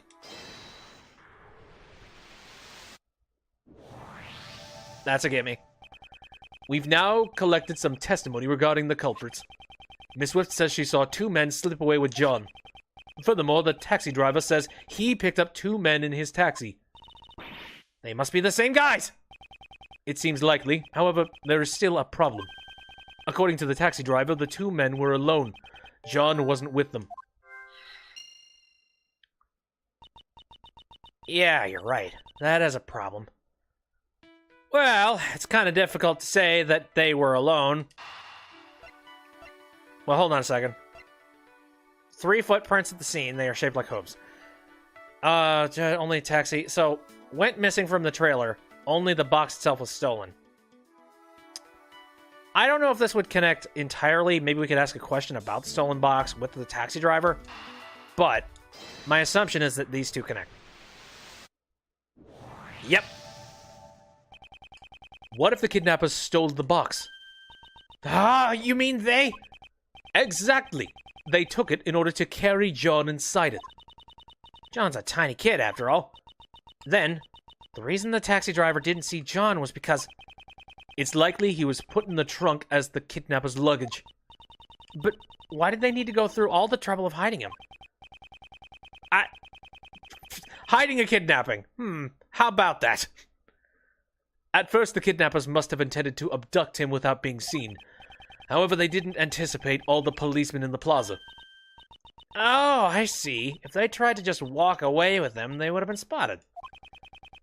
Just the mere presence of policemen would have been a sizable threat. I get it. In that case, we gotta ask the taxi driver. Did the two men you told us about earlier have any luggage with them? Yeah, they stuffed a huge box in the trunk. Then that's it! Those guys must be the kidnappers! Do you remember where you took those men? Sounds to me like something serious has gone down here. Yeah, if you'd like, I could take you to the same place I took them. Let's do it, Mr. Edgeworth. Yes, thank you for your help. No problema. Just leave it to me. Yay, we're going on a taxi ride. We hop in and suddenly it's like the cash cab or something. Welcome to the cash cab! April 6th, 12:57 p.m. Who the hell knows? That taxi drove way too fast. Hey, we don't have a lot of time. Crazy taxi! Better. That's a better reference. Does anybody even remember the cash cab nowadays? Let's make some crazy money. I don't feel too good. Mr. Edgeworth, are you alright? Your face is really pale. I'm fine. The driver said they came to this house's garage. Mr. Edgeworth, I don't feel too good. This must be where those two men brought the box. Mr. Edgeworth, look at the nameplate on the door. Nameplate? What? Blaze to best! So this is the chairman's house? Does that mean the one who kidnapped John was Blaze de Pest? Blaze should have already been arrested, though. The garage door's unlocked. You really do have a good eye for this sort of thing. Well, he's thief. Again. Ooh, nice hot rod. And there is case. And also what appears to be something on the ground. Smells like motor oil. Maintaining that motorcycle must be Blaze's hobby. Jesus! Okay, I just realized. Blaze, that much more oil, the amount of fire he uses. That's probably not good. How is his house not caught on fire? Excuse me, we're coming in. Anybody home? Doing something like this, it's as if we're a couple of petty thieves. Shh! Be quiet. Right now, we're great thieves. Have some self-awareness. She scolded me. Nobody's here. For now, it looks like we can get through this without being arrested. This isn't the time to be relieved. Now the real deal begins. Let's go look for treasures. We are looking for John, not treasures? Here, hold up. I have run out of water in my water bottle, so I'm going to quickly run back to the fridge to grab one. Hold up. Okay, so... got a couple interesting things in here. I'd like to take a close look around at everything, just see how he lived. Also, it's interesting to be playing these types of parts because this feels a lot more in line with an Ace Attorney game. You know, not being able to actively move around the crime scene. There are large tools hanging on the wall, such as a sledgehammer and a shovel. It's a lot bigger than the gavel Miss Courtney carries around. If I ever become a judge, I want my gavel to be this big. Swinging such a huge gavel in court would be intolerable. Please don't. It can't be any worse than a whip. Ah, then I'll just swing the shovel that's beneath it instead. That has no business being swung in court or elsewhere. Please don't. Okay, sandbags or something? Mr. Edgeworth, There are huge bags of flour here. If I had some water and a rolling pin, I could make some noodles by hand. I'll slightly undercook them so they'll have a nice, firm, al dente texture. Al dente noodles? God.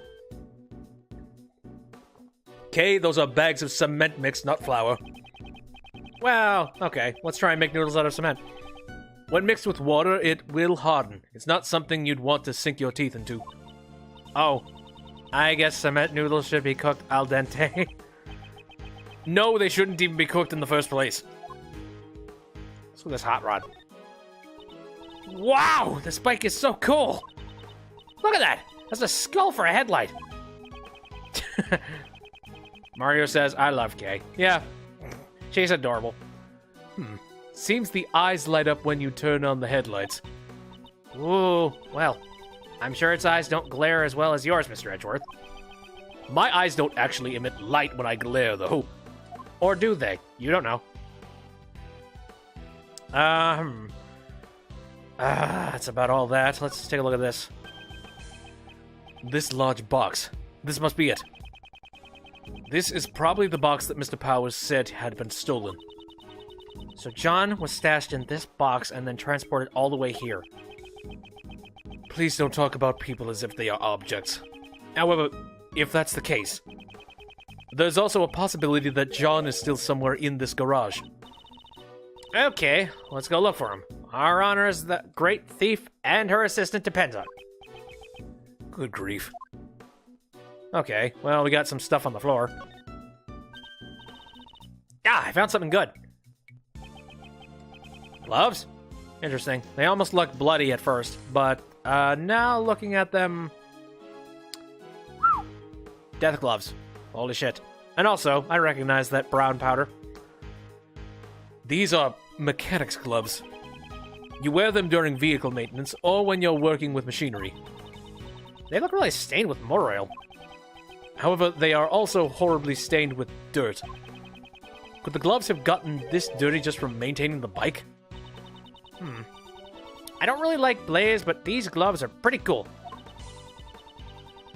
It's Coco! He made brownies! Yeah, right. Sure. Were those brownies also made out of cement? And pieces of Mother Earth? Do you think we could come up with some reason to take these with us? When you say it like that, it makes it hard for me to take them as evidence. You could obviously go and buy these yourself. Uh-oh. There's someone inside! Oh boy. Thump thump. Oh! Is it John? Did he break down the door? I hope so. John, we're coming to save you!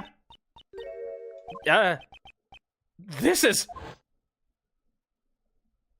the best! Dear God, kidnapped in his own house. You're Sebastian! What the...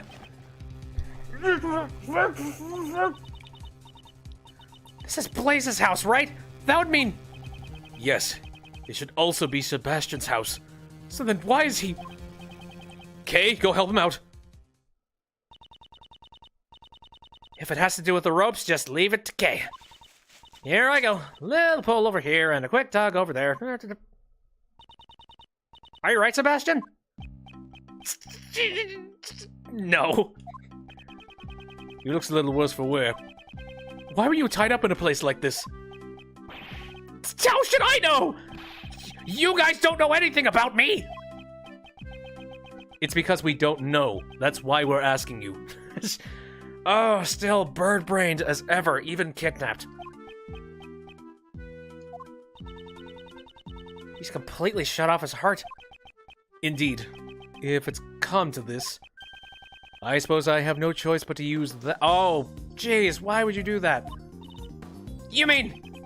I hate to do this when he's in such a fragile state. It's like kicking a man who's down. Will it be alright? His mind might break if you corner him too much, you know? Yes, I am aware of that. I will try to be careful. I won't.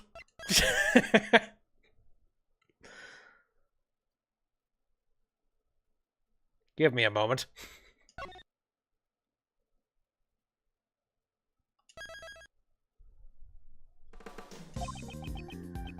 Good grief. I wonder how this will turn out. I've never held back against anyone before.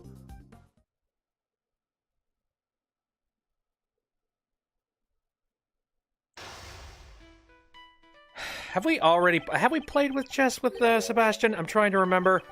If we did, it was a very pathetic game of chess. After running out of the meeting room this morning, why would he be here of all places? We have not. I wonder what kind of defense he's built up. You guys don't know how I feel. Oh, wow. Yep, he's basically blocked off his brain very hardly. He's gone through a lot of shock. He might be on the verge of an emotional breakdown. It can't be helped. At times like this, I must quietly listen to what he has to say. No one tells me anything.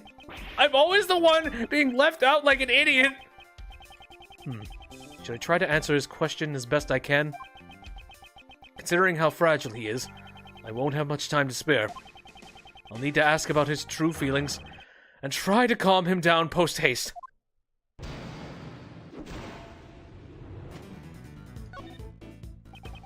Could you please tell me what's on your mind? I don't wanna. It's not like you'd listen to me anyways.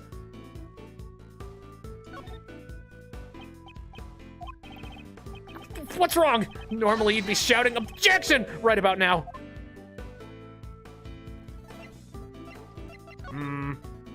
Again, he's still kind of freaking out. We've done Nicole Knightley for the case 1, Albert, Sarhan for case 2, Larry Gustavia. So it's interesting that he, of all people, has got the most resistance built up. You're serious? You're really gonna listen to what I have to say? I can understand the shock you went through after what happened with your father. It wasn't just Pops! This morning, I lost everything!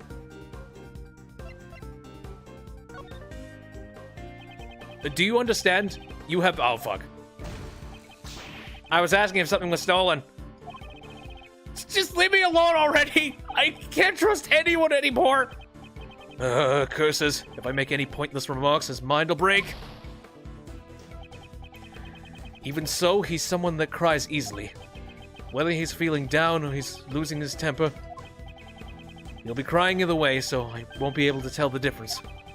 I should try reading the emotion in what he's saying. Could you please tell me what's on your mind? Alright, let's see. Let's wait and see.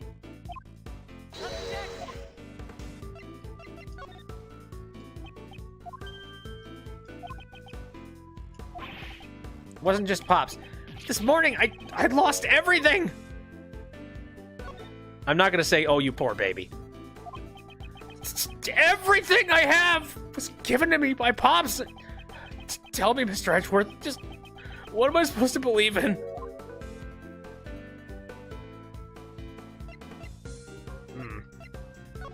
I'm gonna wait on this, hold up. Now you're ignoring me. You just came to laugh at me, didn't you? Oh, shit. Okay, so I was supposed to say something there. I don't know. I'm not a therapist. I don't know how to make this work.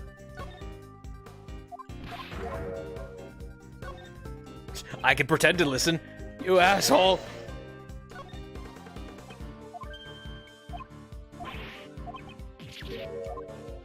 Right, I lost everything. So what am I supposed to believe in? Believe in yourself. If you can't believe in others, then at least believe in yourself. You'll need to gain experience on your own. But if you require wisdom, I can lend you a hand. Ever since I got locked up, I've been thinking, am I too inculpable to be a prosecutor? Incapable? Which one was it? I believe it's incapable. You still haven't figured it out? No. Oh, shit. I was supposed to help there. God damn it. All right, fine.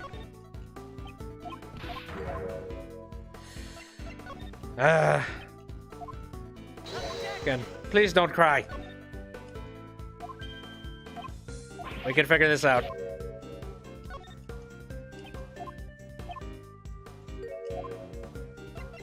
Believe in yourself. Believe in the heart of the cards.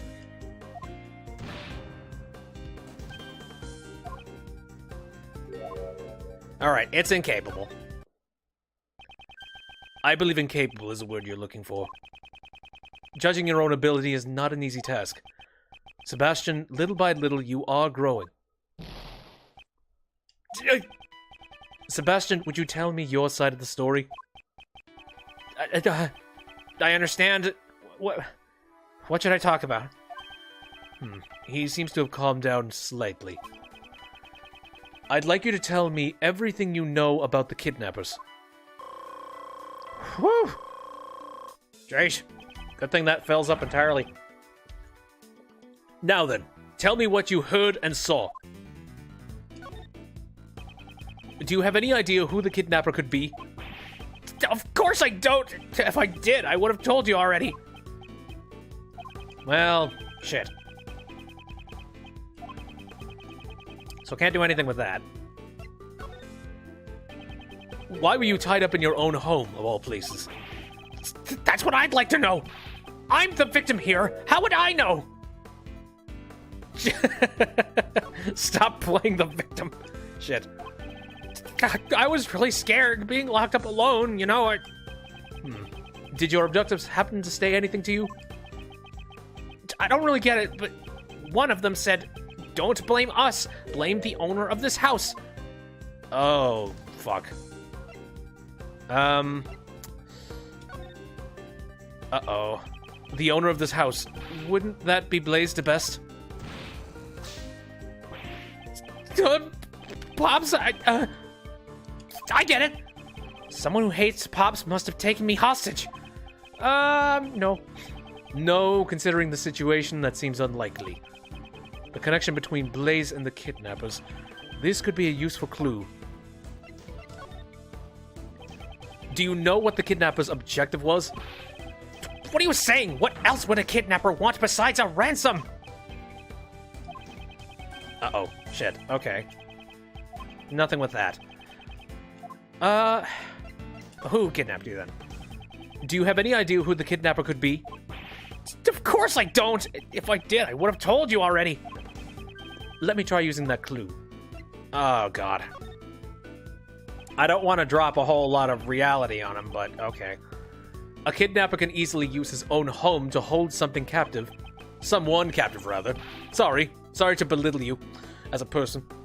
Sebastian, you were kidnapped by your own father. What? It can't be! Was he gonna kill me because I was a nuisance? Maybe. I'm gonna let you stew on that. I don't know. Now I'm ignoring him. I'm sorry. All right, let's do kidnap again. Blaze was behind the kidnapping. I don't know. I don't think he would have probably killed him.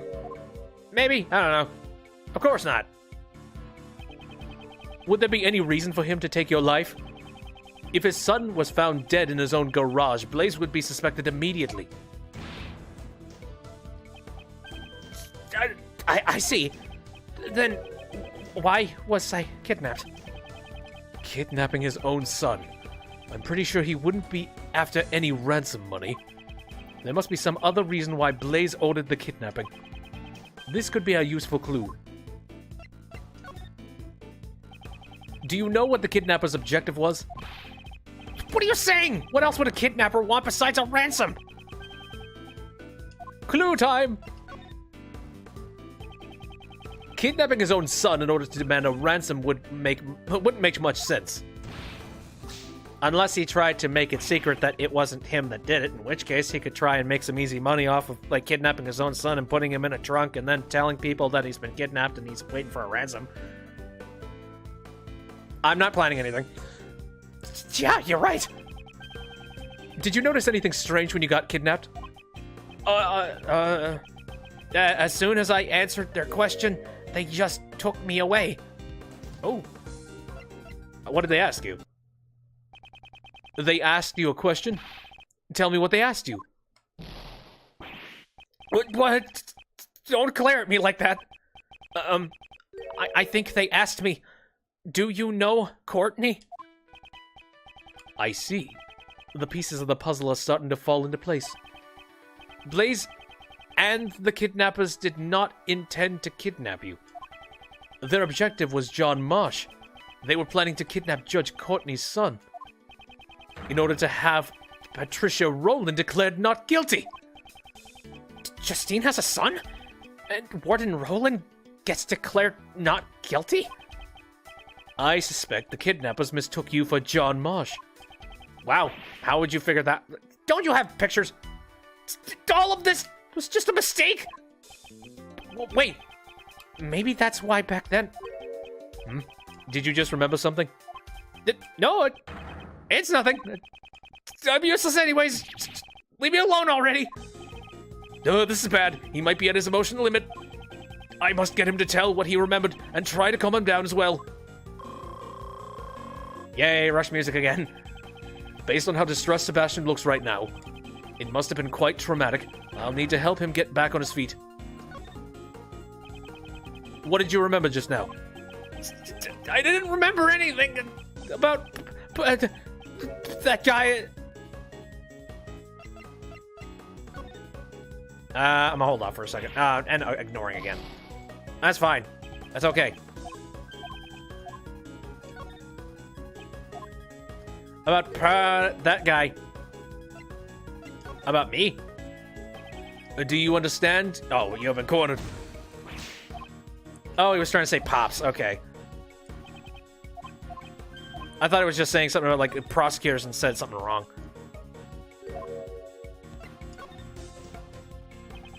Would that guy happen to be Blaze? Darn it!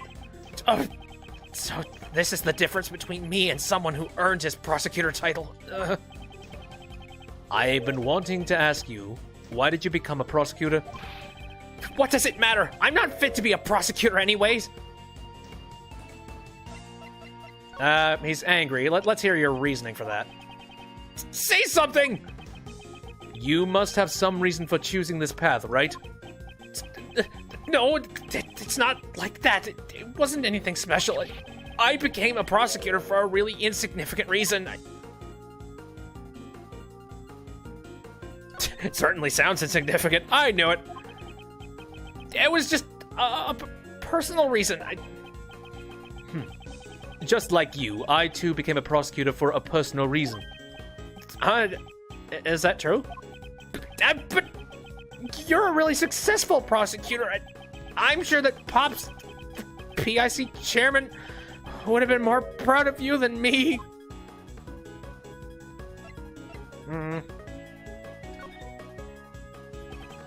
I see. So, you wanted your father's approval. I thought that if I became the best prosecutor, he'd be proud of me. That's why I just wanted to help out Pops as much as I could. Would you happen to be protecting your father? What? I don't have any reason to protect someone like him.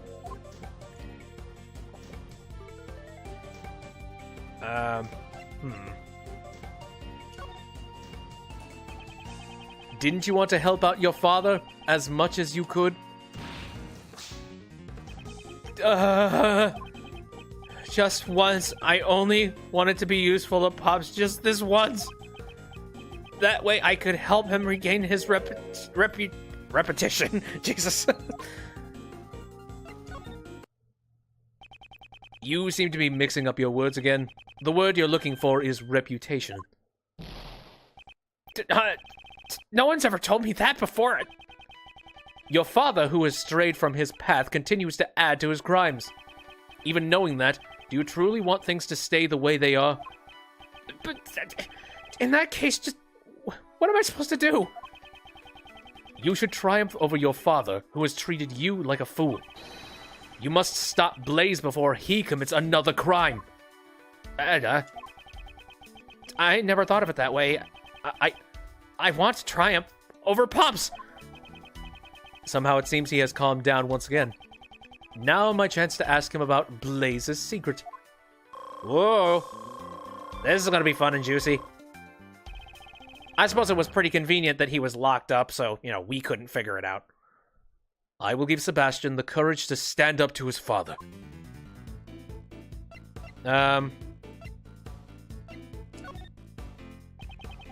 Was there some connection between your father and Patricia Rowland? I'm sorry, I don't really know. Every tiny bit helps. Can you remember anything at all? I think sometimes they would interact with each other during work, but... Oh, God!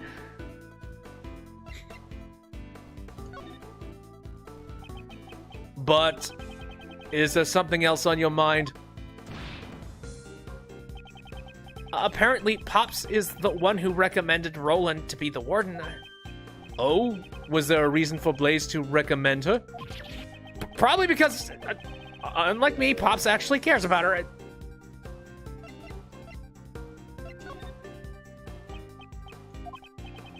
Well, Pops has known her since he first became the chief prosecutor, after all.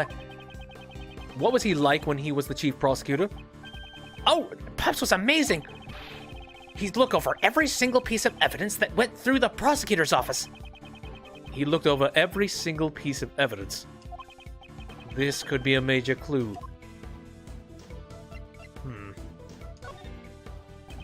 It seems that the evidence regarding Patricia Rowland never made it to the trial.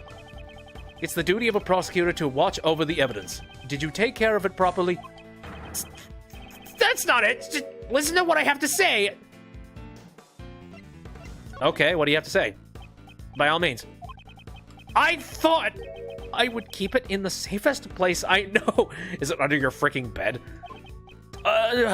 What have I done? He seems to have become unsettled again. I suppose I should lend him a hand. The place you thought would be the safest. Would that have been in Blaze DeBest's hands?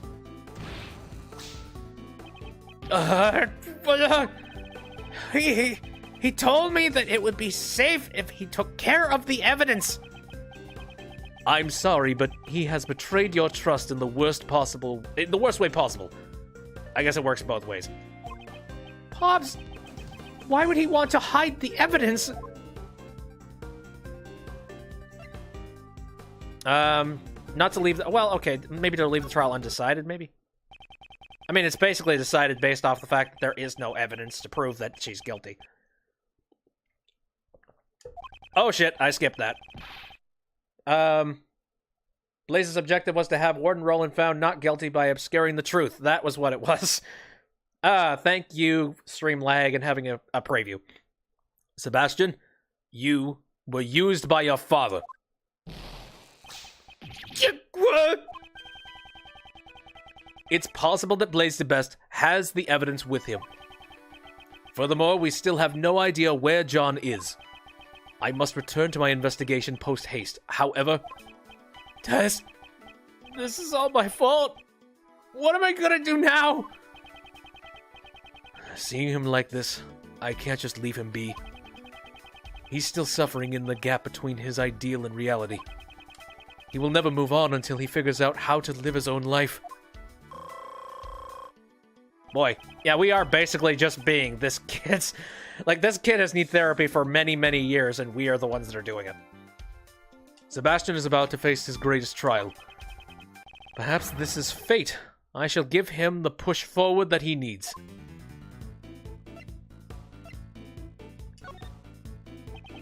Do you still intend to continue as a prosecutor? I don't really know. It's not like I became a prosecutor on my own. Because of that, do I even have the right to continue being a prosecutor?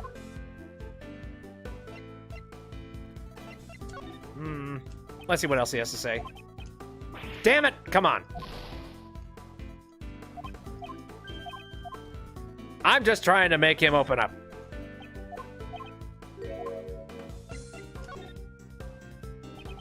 Whether or not you can continue as a prosecutor is something you must decide for yourself. What? Only you can determine your path in life. I don't want to stop being a prosecutor, because if I give up now, I know I'm gonna regret it for the rest of my life. So he wants to continue to live as a prosecutor. I shall keep his will in mind. Will you continue to ignore the truth just like your father? Please, stop it already. I don't want your putty. Just leave me alone. I believe pity is the word you're looking for. God, this is just mean. Oh, really? I also have my own reasons for wanting to speak with you. There was a time when I, too, did not seek the truth and continued to run away from it. However, thanks to a certain friend, I was able to realize my mistake. That's nice. You're lucky, Mr. Edgeworth. I don't have anyone like that. Oh, God. That is so heart-wrenching. If you have the courage to stand up, I will show you the way. What? Only if you have the will for it, though. I don't want to be like Pops. So he wants to surpass his own father. I understand his feelings clearly now. Sebastian says that he wants to surpass his father and continue to be a prosecutor. In other words, he wants to be a different prosecutor from his father. It's the first answer he's arrived at on his own. I'm sure if he has the will, he'll find his way. What do you plan to do from here on? First, I'm returning this red jacket. I'm not fit to wear it. Clothes fake the man. I think that's what Pops used to say.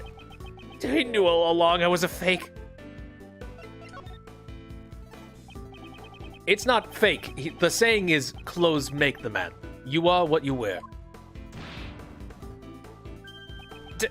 Thank you, Mr. Edgeworth. I've learned something new yet again. Yes. All you have to do now is become a prosecutor who is fit to wear that jacket. Yeah, I'll do my best. That way, no one will ever make fun of me again. No, that's kind of hard to do. You know what? Let's not pick on him. But how can I get people to accept me? What do I do? I don't know what to do. Oh, for goodness sake, don't you remember your own words? Perhaps his own will can show him the way. As a prosecutor, didn't you want to walk a different path from your father? Certainly, the path you have chosen is not an easy one. Nevertheless, you still chose to live as a prosecutor. In that case, it should be clear to you what you need to do. I still question how I lived my life to this day. But you, Sebastian, have found your own answer. So believe in yourself, Prosecutor de Best.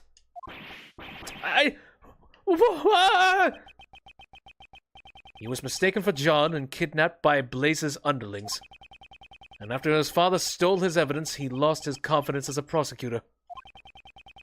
The emotion he's going through must be more painful than anything I could imagine.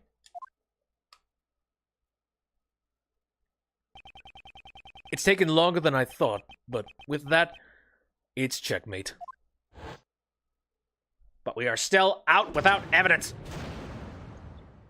So, what do we have left? Darn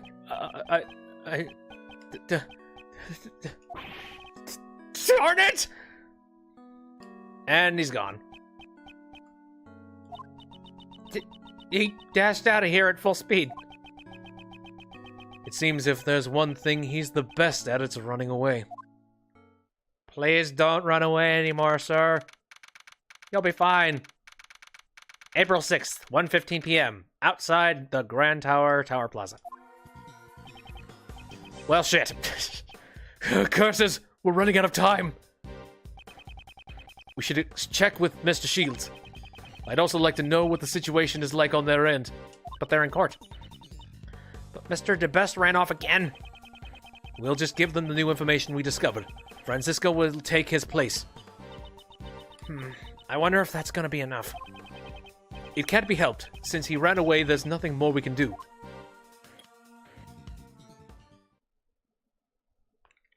Ding dong!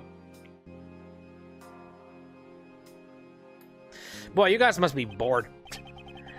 Just like, so what kind of noodle recipe do you like, Franzi? Stretching the shit out. I guess I'll just say it again. There's no murder weapon, you can't prove the defendant is guilty. Just because we don't have the murder weapon doesn't mean the defendant is innocent. It seems you wish to taste the sting of my whip. Get! Mr. Attorney, this trial, how much longer will it take? Because it feels like it hasn't gone anywhere at all for a good while now. Well, sorry, but that stubborn prosecutor over there just doesn't seem to understand. Until I'm satisfied, this whip will lash out at you as many times as I see fit. And that was my 3rd grade trip to the zoo, yes. By now she's probably whipped me once for every year I've been alive. Miles, what's taking you so long? Even though we're just stalling for time, Uncle Ray can't keep this up much longer. Yay. Again. Whoops, excuse me, phone call. Mind if I take this? I will allow it.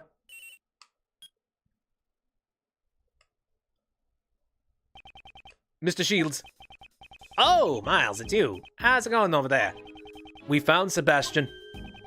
Oh, and the knife and the chisel? It seems he handed the evidence over to Blaze DeBest. It's very likely that Blaze knows the whereabouts of the murder weapon. Ex-chairman DeBest? But why would Blaze...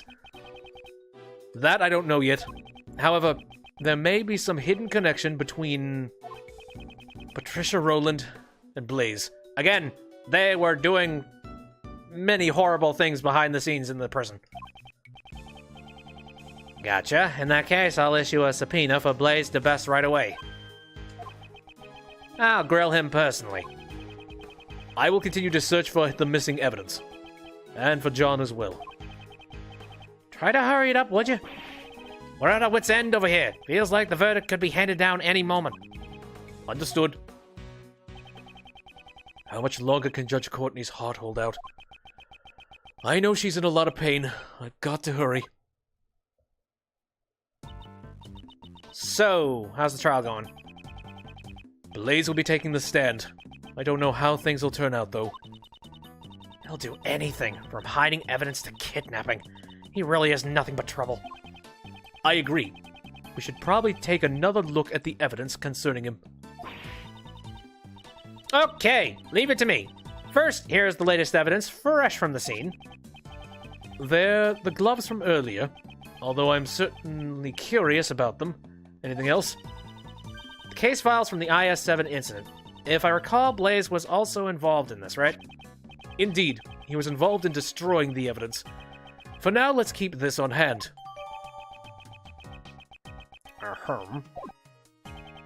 Now then, is there anything else? Of course. Last but not least, we got this. This is the Yatagarasu badge. Kay, I'm talking about things related to Blaze. Please be serious. But aren't you always going around presenting random evidence too, Mr. Edgeworth? Shut your face, lady!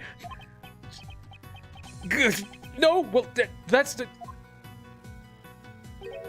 Oh, hello, sir. Isn't that Sebastian? What are you doing here? Whoa, no! He ignored us. He came out of the Grand Tower. What was he doing in there? Let's go investigate what Mr. DeBest was up to. Yes, let us go. What do you need to be in the Grand Tower for? Oh, he was in the evidence bin.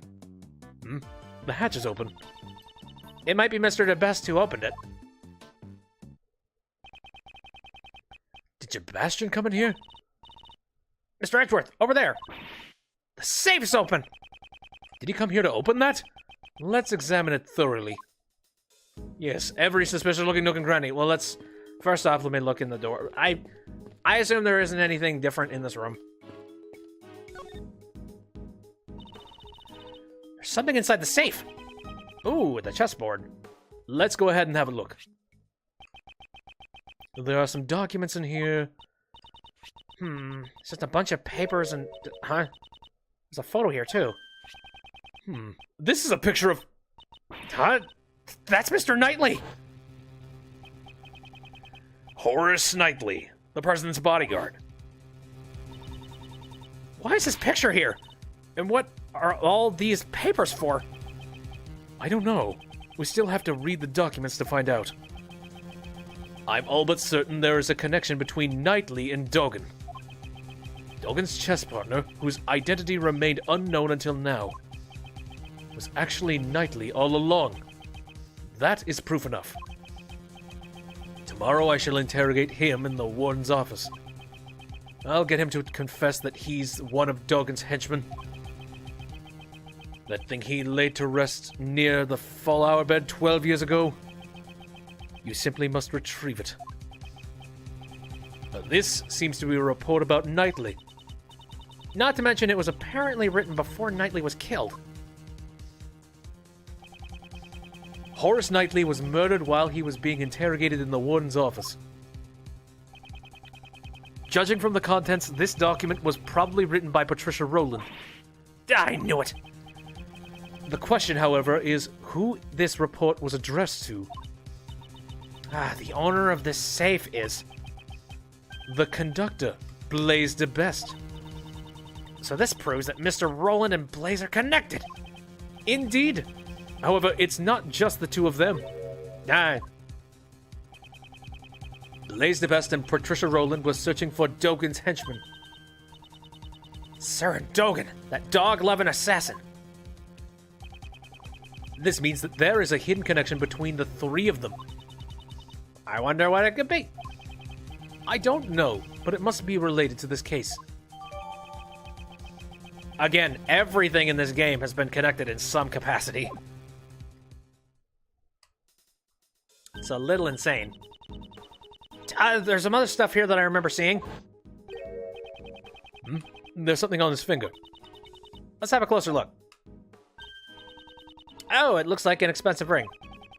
Don't steal it. What? I didn't do anything yet. Yet. It's Horace Knightley's... The chessboard and the ring. All of his possessions are inside this safe. So basically, all this stuff is evidence from the prison case. Correct. Then the knife and the chisel that vanished might be in here too? Let's see, Mr. Knife, Mr. Chisel, and... they're not in there. I guess this is all just Mr. Knightley stuff. I see. That's too bad. Horace Knightley is dead. Edgeworth! This game isn't over yet, you hear me? I... Gotta go? That's okay, I'm not gonna be streaming for too much longer here. Because I got places to be too. However, the game is not over yet. Unless I can see it through to the end. Again, more games of chess. Oh, hello. Okay, so... I'm being... Oh, hey, I didn't press any buttons. Damn it.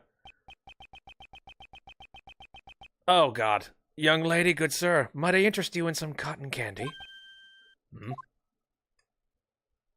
No! There is also ice cream, if that is what you prefer.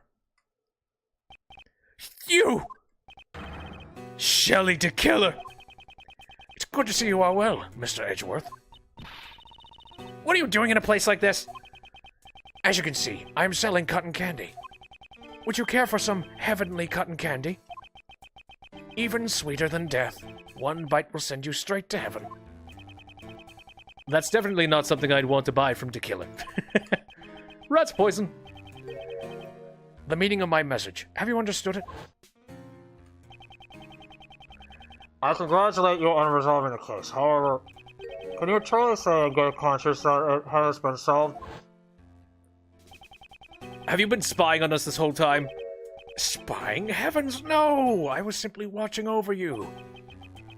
while disguised as a cotton candy salesman. Isn't that the exact same thing? What is this man's objective?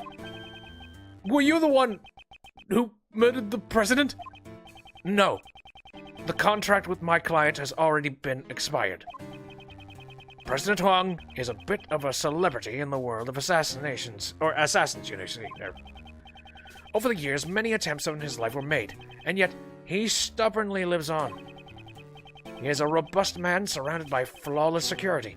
He even employs body doubles. Robust.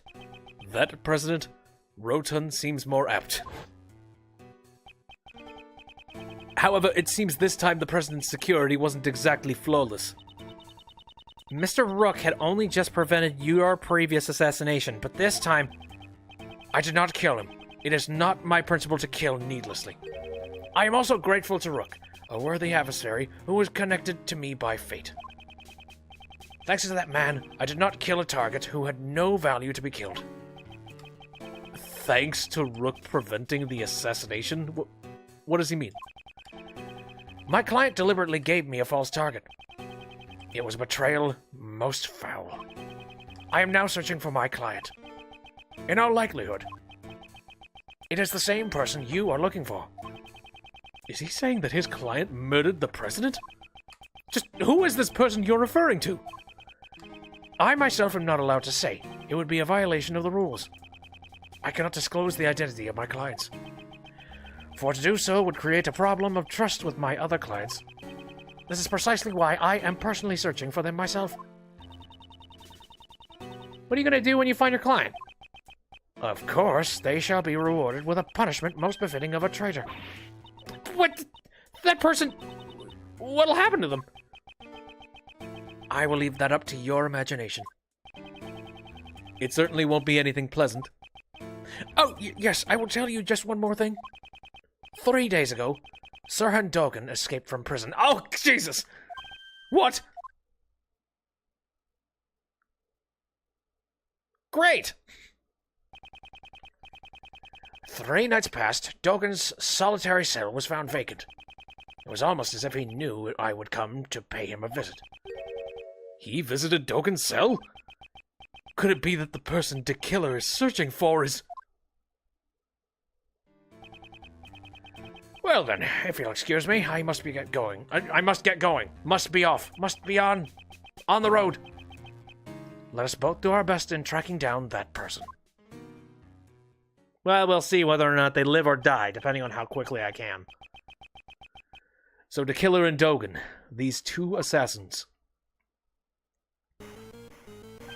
Hello? This sound is... Mr. Edgeworth! Judge, Courtney's cell phone is ringing! What the hell is that ringtone?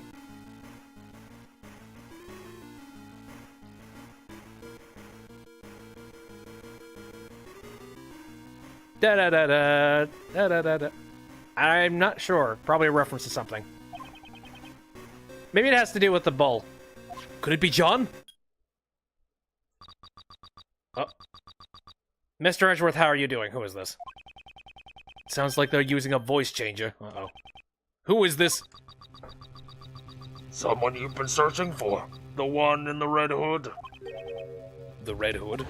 Oh, this guy, yeah. Fuck! Are you the person who ambushed Kay?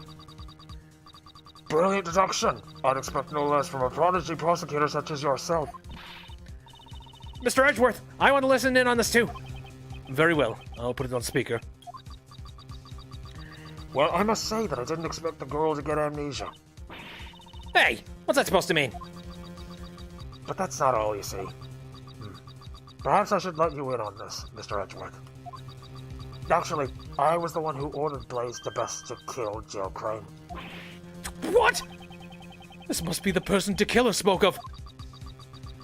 I really should thank you, Mr. Edgeworth. You have no reason to thank me. Oh, you haven't noticed? My, that's troublesome, you know. I wanted you to catch Blaze for me. So I took dear little Kay.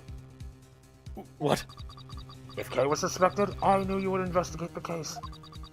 And I was sure that the great Miles Edgeworth would be able to catch Blaze. It was all according to my plan. And you know, I get the feeling that you have the wrong idea. So let me clear something up. Blaze the Best wasn't the one who kidnapped Miss Courtney's son. Ah, crap. So this is an entire different kidnapping. Actually, wait, no, is this a different one? Does he know about the fact that the kidnapping was botched? I hope so. What do you know about the kidnapping? You and Miss Courtney are really quite alike, you know? She even came to visit you in the detention center and got all friendly with you. How could this person know something like that? Judge Courtney was supposed to have visited me using the detective's name. I bet you're wondering how I knew about the kidnapping, right? It's quite simple, really. It's because darling little John is in my care right now. What? Huh? You seem surprised. If only I could see the look on your faces. Quickly, little Kay. You have to hurry and steal him back. You wouldn't want to tarnish the Yatagarasu's name on your first job, would you? You even know it's my first job? Why does this person know everything in so much detail? Well, I suppose I can't blame you for your mistakes. Seems Blaze was after John as well, you see. So there were 2 kidnappings. He's such a fool, you know. Kidnapping his own son instead. Is John there with you? If he is, then I would like to hear his voice. He's here, but I'm afraid I can't do that. You see, he's asleep right now. In that case, there's no way for us to know if you'll really kidnap John or not. I suppose you don't have to believe me if you don't want to. What is your objective? Is it to get Patricia Rowland declared not guilty? A not guilty verdict, eh? I couldn't care less about that. So his objective is different from Blaze's. I think I'll keep my objective a secret for now. Well then, I must be going. I hope you enjoy yourself, Mr. Edgeworth. Don't think you can get away with this. Then come and get me. I'll be looking forward to it. That is, if you can bring me to justice. But I highly doubt that. Boom! God, more people dead. Who in the world was that? I don't know. We don't have enough information. Darn it! We're totally clueless. Meanwhile, they seem to know everything about us. Know everything about us. Kay, you're right. Thinking about it, it is strange. How does the culprit know so much about us? It's so weird. I mean, they even know about the kidnapping. We must figure out how the culprit was able to obtain that information. I must recall, what exactly did that person know? You and Miss Courtney are really quite alike, you know. She even came to visit you in the detention center and got all friendly with you. You wouldn't want to tarnish the Yatagarasu's name on your first job, would you? You even know it's my first job? You seem surprised. If only I could see the look on your faces. That's it! By analyzing our conversation with the culprit. I figured it out, Kay. I know the source of this person's information. What, really? In all likelihood, the person probably has been tailing us. Has been taking photos of us. Has planted a bug on us. My assumption, I don't know, taking photos of us is something very specific. And that might, if Lotta was the actual person that did it, then yes. But no. Tailing us, I don't think so. This seems a little more remote than anything. My guess is that there's a bug on us. Oh shit! I pressed the wrong button. They have probably been secretly taking photos of us. What? They've been taking pictures of us? I won't forgive creeps who secretly take pictures of cute girls like me. Let's catch them and give them their just desserts. But, are they really taking photos of us? Is something the matter? Well, didn't the person say they couldn't see the look on our faces? If they were taking our photo, they would have been able to see our faces. I can't argue with that. If our faces can't be seen, it limits the possibilities. then there's only one way. In all likelihood, the person probably planted the bug. Oops. I believe it is highly likely that we have been bugged. Bugged! If you recall what that person said. You seem surprised. If only I could see the look on your face. For fuck's sake, man. I've already read this several times. If they couldn't see our faces, that means they weren't taking our pictures or following us. Then they must have planted a bug somewhere. Could it be in my stuff? Was there anything they could have had a chance to bug? There must be a hint somewhere in our conversation just now. That's right. That person knew something they shouldn't have. The conversation between Judge Courtney and myself in the visitor's room. Judge Courtney! Hush. Please, have a seat.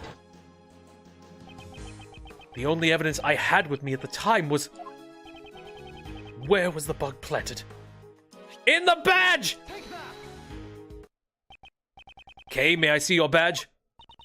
My Atagarasu badge? No way! Why not? Mr. Edgeworth, just because you became a great thief assistant doesn't mean you're ready to wear this badge yet. That's not it. It's very likely that a bug was planted in it. What? In my badge? Let's take a closer look. Oh dear. So, this is interesting. Let's turn this bad boy around. No, I don't know. I don't know if there's anything on the sides, but... Oh, hell no. Wait, how is there a cavity inside this Yatagarasu badge? This is... Seems I was right. Dang. How did you know? The person had been in contact with you. You mean when I was knocked unconscious? Yes, that's why I thought one of your possessions might have been bugged. However, that person also overheard my conversation with Judge Courtney. Even though that conversation took place in the visitor's room with just the two of us. Ah, so you were holding on to it at that time. Yeah. Exactly. All the other evidence had been taken away from me. Only the Yatagarasu badge remained with me. So this creep's been listening in on us the whole time? Indeed. That must be how they knew about all the information we collected. Does that mean they're also listening in on this conversation? Most likely. Hey, Buster! Okay. Eavesdropping is for cowards. Why don't you come out here and fight us fair and square?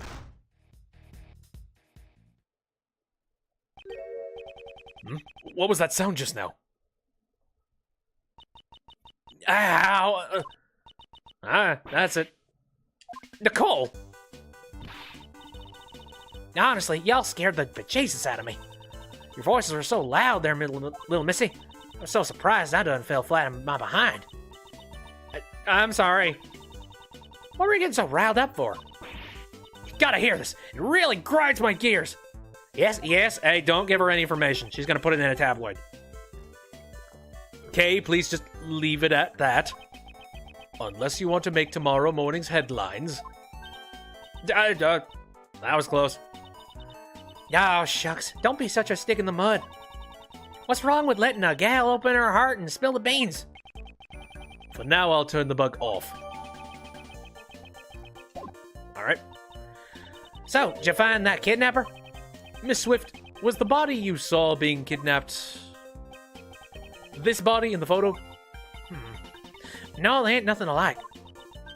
He had a more stupid looking face and was wearing a collared school uniform. I thought so.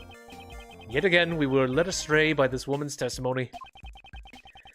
We will have to conduct our investigation all over again. So we're back where we started. And are there any new leads? No, but we have about 20 minutes to go. There's only 20 minutes left until 2 o'clock. Will we be able to make it in time? Mr. Edgeworth! Mr. Edgeworth! About that phone call just now. Wasn't there a strange sound at the end? A strange sound? Yeah, a boom sound. don't think you can get away with this. Then come and get me. I'll be looking forward to it. That is, if it can bring me to justice. But I highly doubt that. Now that you mention it, it sounded like an explosion. It might be a hint to establish the culprit's whereabouts. I see. The sound of an explosion, eh? I would appreciate if you would stop eavesdropping on us. Mr. Prosecutor, you're as stingy as ever. First, let's see what she has to say. Very well, let's do that. Do you have any explosions on you? All my hard work's helped move this case forward. I reckon it's all in good day's work. I'm not so sure about that. We've been chasing after an entirely different person. Indeed, it seems she did not properly examine the photo earlier. Why now? Was my info really all that bad? No, some of the blame also falls on us for relying on a dubious information source. It's time for us to regroup and start over. Could you hold on a sec? If you think I'm staying quiet after being called a dubious source, yeah, you got another thing coming. Fine then. Guess I'll just have to tell you about the scoop I've been saving. You've been saving a scoop, of course. Boy, birds of a feather fly together.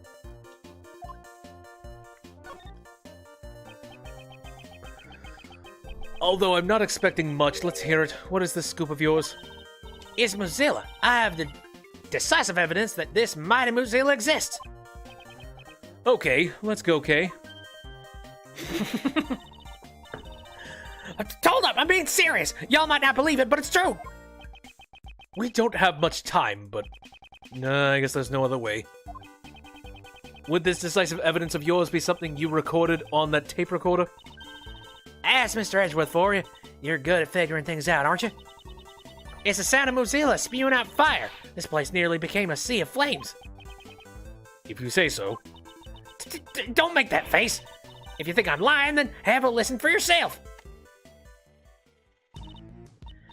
Ready? Here comes the flames. Are you making that noise along with it? That was it. It's hard to tell over your shouting, but if you say so, I guess they could be flames. Miss Swift, did you truly witness these so-called flames? Well, to tell you the truth, I didn't really see it with my own two eyes. On account of, I wasn't actually there at the time. If Mozilla had appeared, wouldn't you have noticed no matter where you were? Well, I was a ways off and was using a slightly unusual recording method, so I... What recording method are we talking?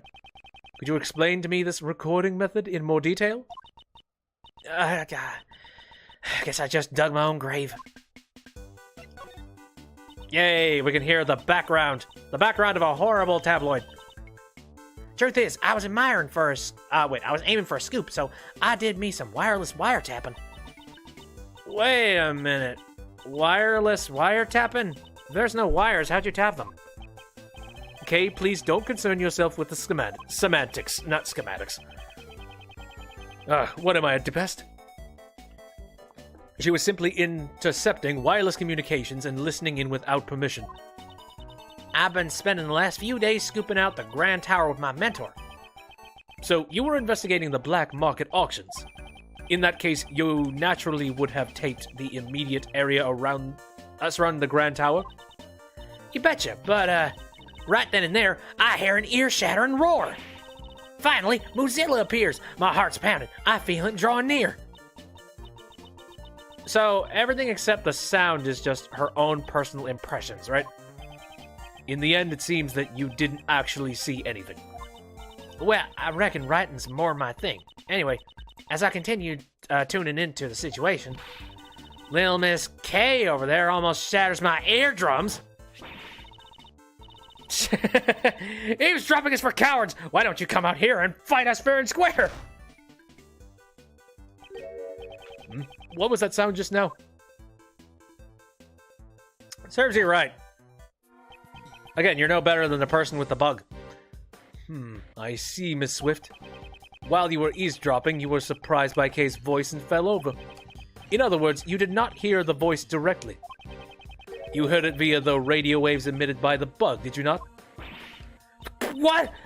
Then does that mean the one who planted the bug on me was... I was just eavesdropping. I never stooped to bugging nobody. Miss Swift, do you mind if we borrow that tape for a while? Just do what you please already. It's like, I don't want to be a part of another international incident. Just take the damn thing. Oh, Mr. Edgeworth, and then these guys. Mr. Keys and Miss Berry. What do you have to say? Oh, they probably went and found stuff. Did you find him? Not yet. Just where could John be? John? No. It's nothing. Don't worry about it. They don't know anything about the kidnapping. Regarding Sebastian, we found him not too long ago. Really? That's great. Thank you so much. Now I won't be arrested again. All right, well, now we got them to talk about. Well, hello. Let's have a chat, sir. No! Gummy! Why are you running away? Detective Gumshoe. When Mr. Edgeworth gave up his prosecutor's badge, I just didn't know what to do. Detective Gumshoe, don't follow me. And then I began to think, if Mr. Edgeworth isn't the prosecutor anymore, does that mean I'm no longer a detective? No! Dude, where the hell did you get that idea? But that's not true. Even without Mr. Edgeworth, I'm still a detective, and investigating is my job. Detectives don't investigate just for the sake of prosecutors, pal. That's why, even if I'm on my own, I won't stop investigating. So you've been investigating by yourself? Then perhaps, at that time... You should thank your former subordinate. He gave me some valuable information which may save Kay Faraday. Detective Gumshoe did... So, Jill Crane's autopsy report. I went to the detention center to see how Kay was doing. That's when I heard... When you get to where I am, you can just create your own truths anytime you want. Kay Faraday is the culprit. That was a truth that I simply manufactured out of thin air. Good, very good. That face, that expression. You heard that conversation? That's right. And that's why I looked over the evidence again myself. Gummy, that's amazing! So it was you who saved me. Kay, I'm really glad you got your memories back. Thank you. Do you get it now? I can investigate on my own. Gummy, don't run away! You've already proven that you can investigate on your own. After all, you saved me. Stop moping around. Detective, I need your help. Currently, I'm not a prosecutor, nor am I much of anything else. Even so, I will pursue this case. I ask you not as a prosecutor, but as a friend. Detective Gumshoe, will you help us? Hugs. Please. Oh, please, cut it out, sir. Gummy!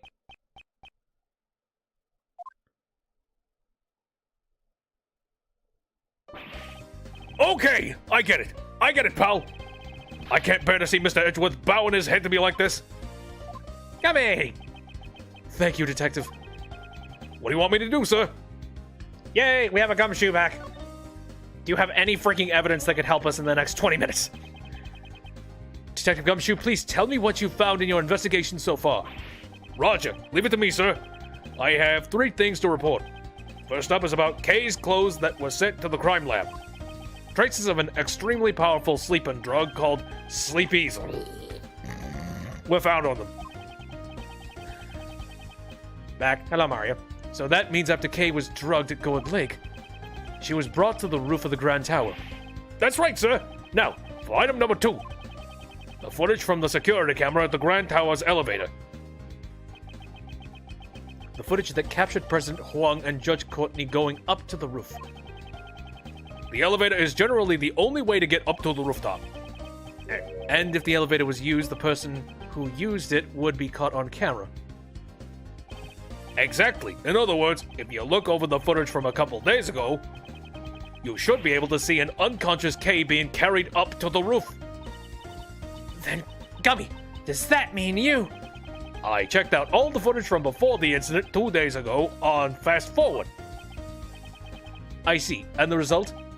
Well, actually, nothing came up, sir. Kay never showed up on the tape at all. That was unexpected. I guess it won't be so easy. How was Kay brought up to the roof of the tower? I should take a moment to carefully consider the possibilities. Well then, let's hear your third and final report. Yes, sir. Last but not least, the most important thing to report. How was the court scene? Didn't work out, but They're trying. They're trying their hardest.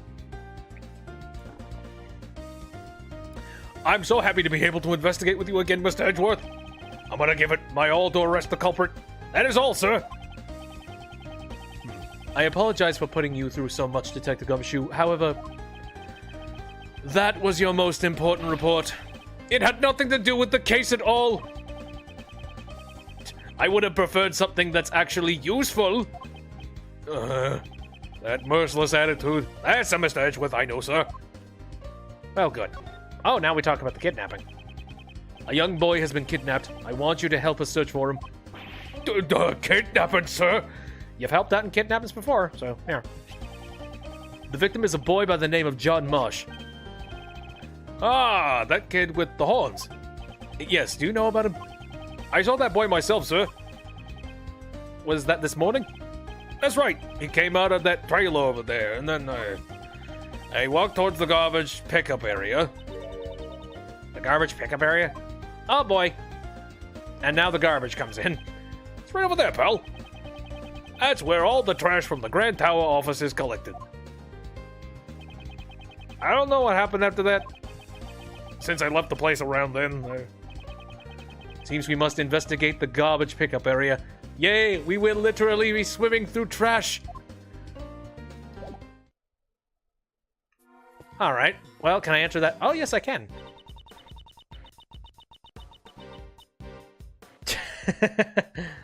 All trash goes there. Simon, jump in!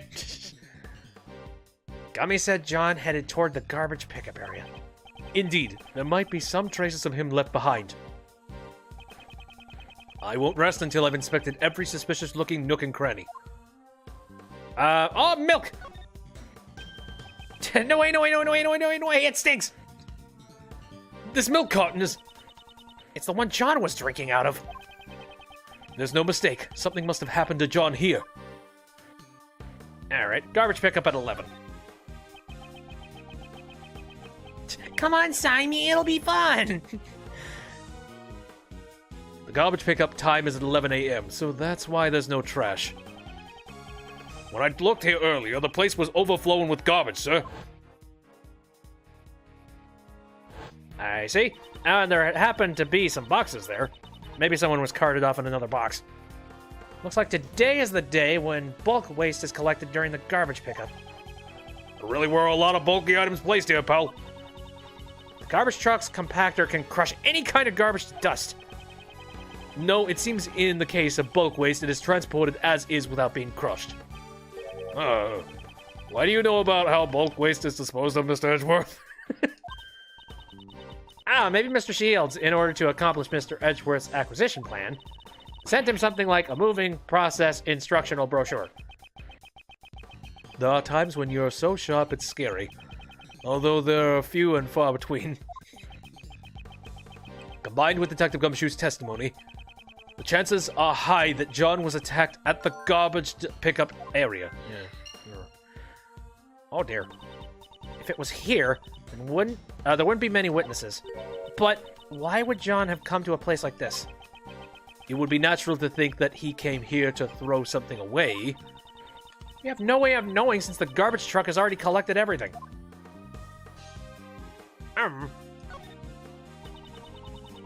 Looks like the garbage pickup area is locked. It's probably to prevent people outright. Sorry, wrong way. Prevent people outside the Grand Tower from disposing of their trash here, like filthy hobos.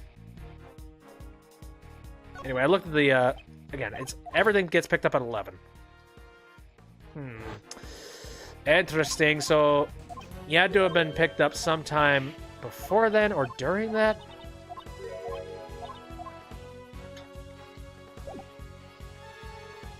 Not entirely sure. Okay, so I've looked at that.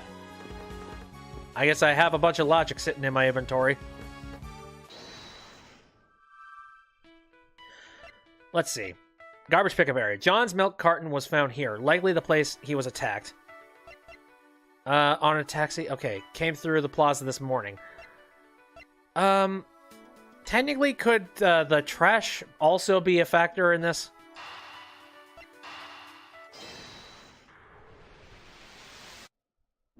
Yes! Okay. I was a little doubtful of that one, but okay. The only vehicles that came through the plaza this morning were the taxi and the blue truck. And Mr. DeBest was kidnapped in that taxi. Yes, meanwhile, John was attacked in the garbage pickup area. And the garbage was collected from there at 11 a.m. No, I got it, sir. The blue truck was actually... That's right. The blue truck that came through the plaza was a garbage truck. However, be that as it may, the officer who gave us this information made no mention that the blue truck was a garbage truck. Talk about careless. How could someone mistake a garbage truck for a normal truck? That's not it, Kay. Today was the day for the collection of bulk waste. I suspect it was a standard truck without a trash compactor that came by to collect the trash. John was taken away by the garbage truck. And where do garbage trucks go? To the dump, of course. To the dump, to the dump, to the dump, dump, dump, to the dump, to the dump, to the dump, dump, dump. Hold up! The culprit was disguised as a garbage collector, right? Then the truck was probably fake, too. How do we know they really went to the dump? No, the garbage truck should have been real. Why's that? That will be made clear if you simply take a look at the garbage pickup area. This shows that the garbage truck John was kidnapped in was real. Well, there ain't no garbage anymore. There's something important there. This spot alone is evidence enough that the garbage truck was a real one. Wouldn't you agree?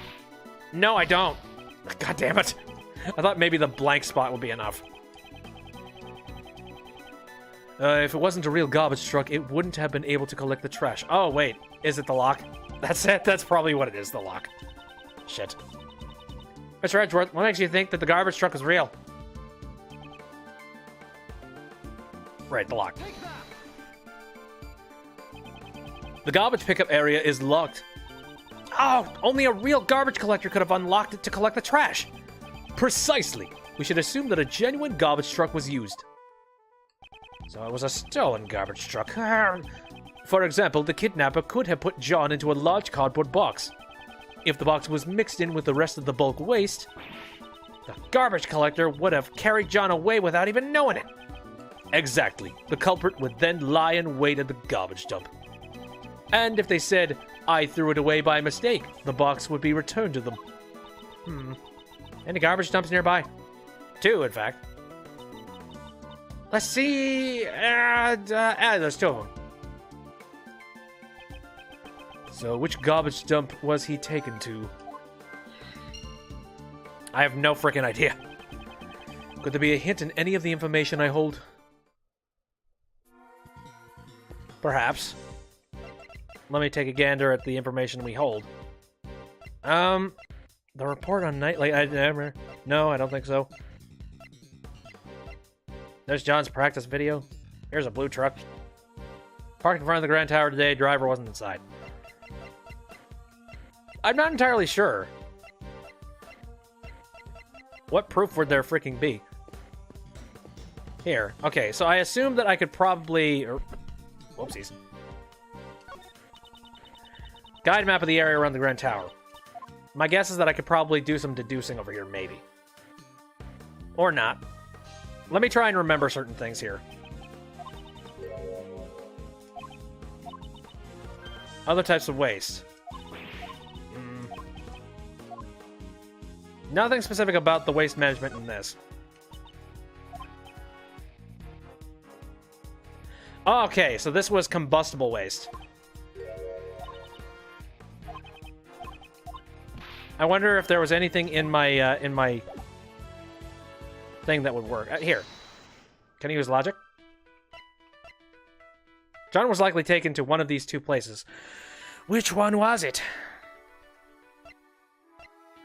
Sound of an explosion was heard. 3 footprints. These things don't seem to be connected at all. As far as I know. He said that there was a piece of evidence that might lead to the right one.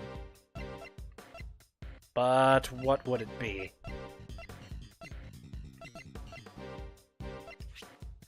Planted inside the Atagarasu badge. A recorder of what was intercepted by the bug. A ring and chessboard found inside the safe at the... Not entirely certain. Is there anything more to do with this area? Nope, already checked this area.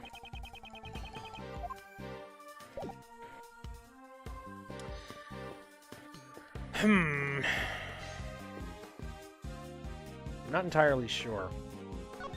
I'm gonna click on K's icon real quick. Secretly bugging my badge like that. I'm sure the true culprit must be a skilled great thief. I don't think simply placing a bug would warrant someone being called a great thief. What are you saying? One who wishes to become a great thief must not neglect information gathering.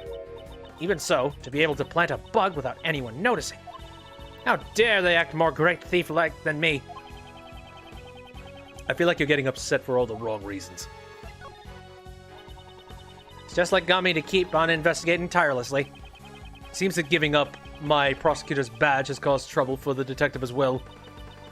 Even though Gummy had a lot on his plate to deal with.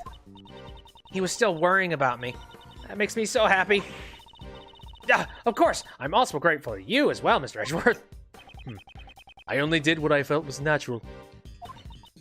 Sheesh, you never say what you really mean. Speaking of which, Gummy was investigating somewhere around this area, right? In that case, maybe he knows something about John. We should listen to what the detective has to say. I've already done the thing. It said that there was a specific thing about a piece of evidence. So, is there something that I should be investigating? Like, should I be checking a piece of evidence?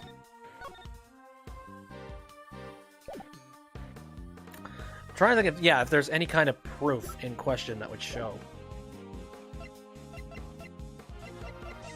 There's Lada's testimony, the monster footprints. There's the Mozilla doll again, the monster head. Which, I'm not entirely sure. What do you Yetsus have to say?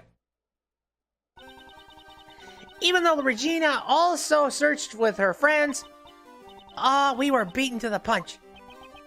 By friends, does she mean her animals?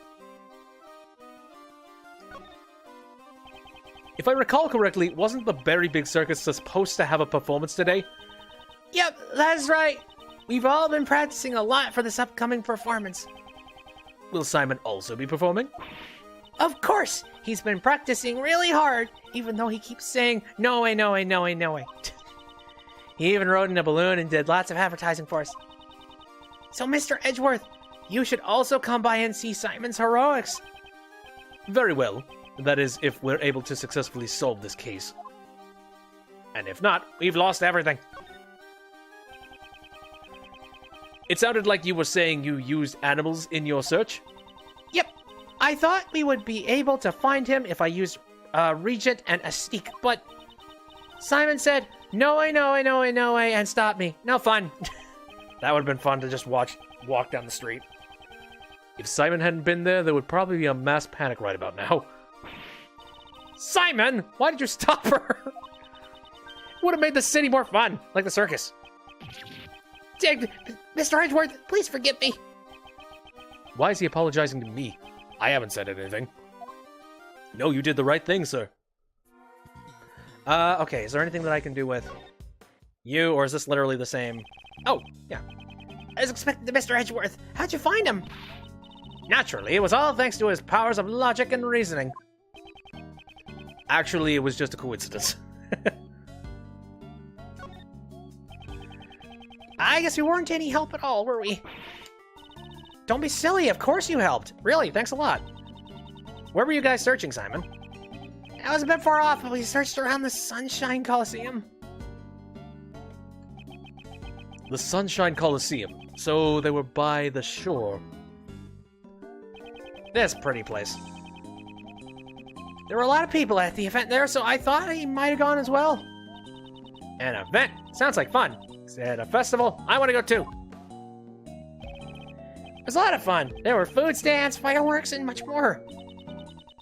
Simon got worn out by all the people in the crowd pretty quickly, though. You didn't have to tell them that. It's settled. Once we wrap up this case, let's all go there. There were food stands and fireworks at the Sunshine Coliseum. Hello.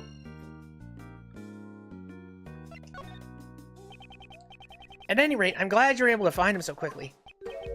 Why is that? Truth is, our circus show is about to start soon, so I don't think we would have been able to help out with the search much longer. Sorry to burden you with this when you were also... Wait, when you also needed to prepare for your performance. No, it's okay. Please, don't worry about it. After all, I also didn't want to get arrested again. I'm so relieved you were able to find him, Mr. Edgeworth. Yeah, but the warden still hasn't been declared guilty yet. What? So you're saying there's still a chance I might be arrested? No way. Please, Kay, don't tease him. Well, thanks for bringing that to light. Logic connection in a place I didn't expect. The sound of an explosion. There was an event.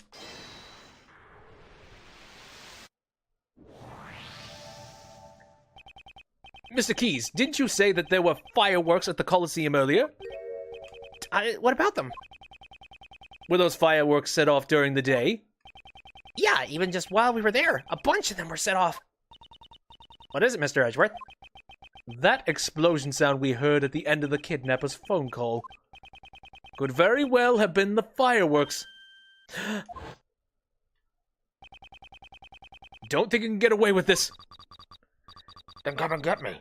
I'll be looking forward to it. That is, if you can bring me to justice. But I highly doubt that. Okay, so I originally thought that maybe that was a gunshot. Never mind. For the sound to have been picked up by the phone, it must have been fairly loud. So that means the culprit was near the Coliseum. Even so, I bet the fireworks could be heard in lots of places around the Coliseum. Indeed, it would be impossible for us to search the entire area by ourselves. If only we could have the police lend us a hand. Well, we don't need to, because which garbage dump is it? It's the one near the Coliseum. Victory pose! Based on the explosion sound we heard from the kidnapper's phone, we know that John is being confined someplace in the vicinity of the Coliseum. One of the garbage dumps is right next to the Coliseum. John was almost certainly taken there. In which case, the place he's being confined to must also be somewhere close by. Detective Gumshoe. Yes, sir. Could I ask you to search the area around this garbage dump? Oh, damn it. I'm just imagining just like, great, now I'm gonna swim in the garbage. How about you take your frilly ass inside the garbage yourself? You don't have to ask me like we're strangers, sir. It feels so distant.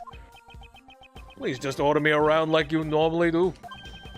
Are you sure, Detective? Right now, I'm not a prosecutor. Okay, so we can officially confirm Gumshoe is masochist. Cool. Didn't I tell you, sir? Detectives don't just investigate for the sake of prosecutors. You have my thanks, Detective. Right, run! Flee! Get down there, sir! Mr. Edgeworth, look! It's almost time! Oh boy. Okay, then we gotta put on a ridiculous puppet show. Yes, it would be best if we hurry. They should also be at their limit. Detective Gumshoe, I'm counting on you.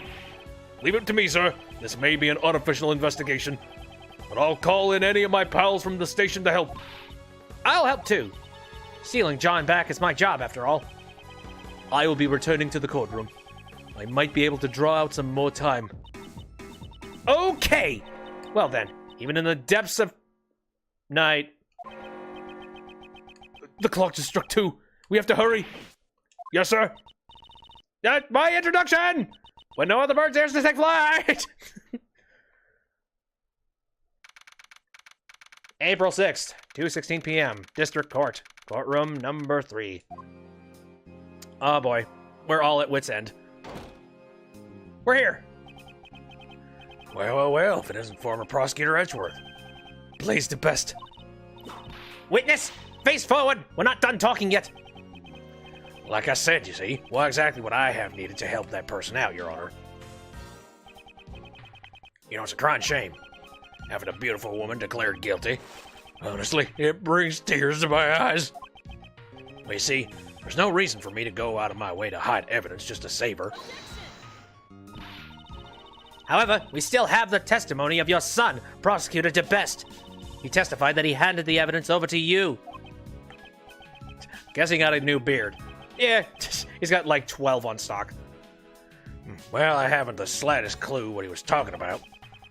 I simply can't imagine why Sebastian would have said something like that, you know?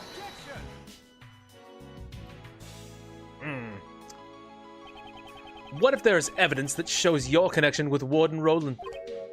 And just what do you think you're doing, former Prosecutor Edgeworth? I was under the impression that you were no longer in any position to stand in court. Miles Edgeworth, how dare you barge into my prosecutor's bench? Franziska, I'm sorry. I need you to lend me the bench for a little while. Yay! What are you saying? Judge Courtney, I brought vital evidence related to this case. Your Honor, please allow me to testify. Well, she's going to have to break a lot of rules with the Goddess of Law, so can you do that? She'd never allow it. Courtney Pie, Uncle Ray also asks that he be allowed to testify. There are no objections from the prosecution either, right? I don't know. Is your pride going to get in the way? No. Edgeworth just picks Von Karma up and throws her off the stand. Yeet! There's no way you can allow something like this, you know. Such high-handled methods. Surely are enough to warrant being held in contempt of court. Wouldn't you say, Courtney? As long as John is still in danger, Judge Courtney cannot rule against the warden. I must convey to her somehow that the search for her son is progressing. Judge Courtney, I ask that you have faith in me and my assistant. Now that you mention it, where exactly is she? She is currently out searching for the most important piece of evidence. It's a waste of time. There's no such evidence. You stalling for time? How disgraceful. Objection. Most important piece of evidence, huh? Oh, Courtney Pie. I don't really know what that evidence is, but I think we should have faith in her. After all, even if she may not look like it, she's still the great thief Yada Garasu. Somehow it seems that Mr. Shields in the sands. Judge Courtney, we've already determined the general location of that evidence. It's only a matter of time before she steals the evidence back. Smiles. I understand. Then I shall give your special permission to testify. Thank you, Your Honor. This is ridiculous. This vital evidence that you have found, please present it to the court. Blaze DeBest and Patricia Rowland are somehow connected. Allow me to present the evidence that proves it. If I have to choose, hold on. I know what it is, but we've been going for a very long time here. We are trench deep. Let's do this. Also, it's only the beginning part 2. God damn. We still have like 3 chapters after this. Which piece of evidence shows the relationship between Patricia Rowland and Blaze DeBest? Well, I would say almost at a safe spot. I kind of figured. I mean, we're getting close to like the 10-minute spot here. Anyway, so I'd have to say it would have to do with all the stuff involved with Knightley. Report on Knightley's connection with Dogen by Patricia Rowland. This document contains a detailed report regarding the interrogation of a certain man. A certain man? That man being the late Horace Knightley. And the one who interrogated him was the defendant in this trial, Patricia Rowland. So that means that was the interrogation where... That's right. Patricia Rowland murdered Knightley in the aftermath of the interrogation. And that very interrogation has been recorded in this written report. That definitely sounds like vital evidence. Miles Edgeworth, just now you referred to that document as a written report. Now, just who in the world was that report written for? I thought you might ask that, Franziska. And that's precisely what is most important about this report. We found this document inside the safe in the storeroom of the 51st floor of the Grand Tower. The 51st floor? The storeroom for the black market auction? Indeed. And the conductor of the auction was you, Blaise de Best. This is a very tangled web we weave.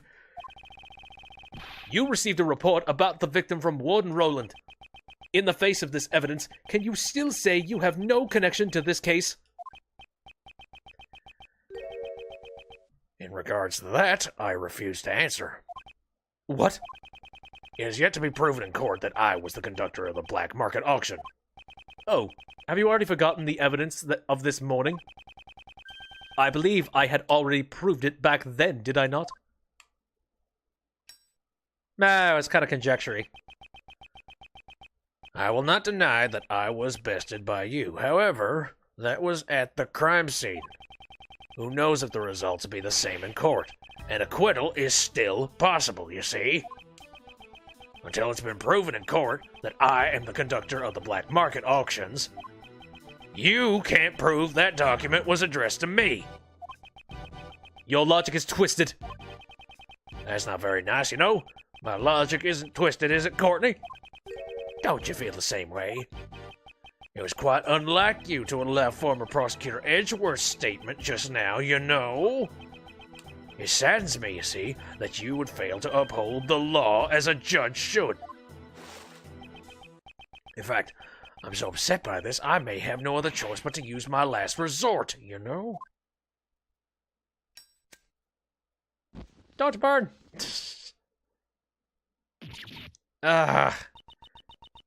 It is as you say. Something that has not been proven in court does not merit any deliberation. I will have to overrule Mr. Edgeworth's claim. As I thought, until John has been rescued. You see, the truth at the crime at the scene and the truth in the courtroom are two very different things. So you're saying the truth can be distorted in court as long as it's for your sake? A horrible thing to say. I'm not distorting the truth or anything like that, you know? If a not guilty verdict is handed down, then that becomes the truth. That's all there is, you see. It's useless. There's nothing we can do unless the missing evidence turns up. Well, someone help! Now then, Courtney, why don't you deliver a not guilty verdict and let's get this over with? After all, that evidence isn't gonna show up anytime soon, you know. Hello!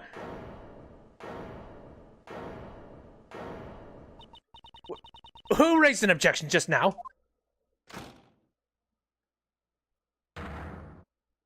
Our unexpected savior! Pops! Sebastian? Why'd you come back here, now of all times? Sebastian! What's the meaning of this? Just where were you and what have you been doing since you abandoned your own trial? I'm sorry. Such an act is unbecoming of a prosecutor. You should be ashamed. Well, Sebastian, you still don't get it, you know. This court has no place for a sniveling child such as yourself. Pops, I...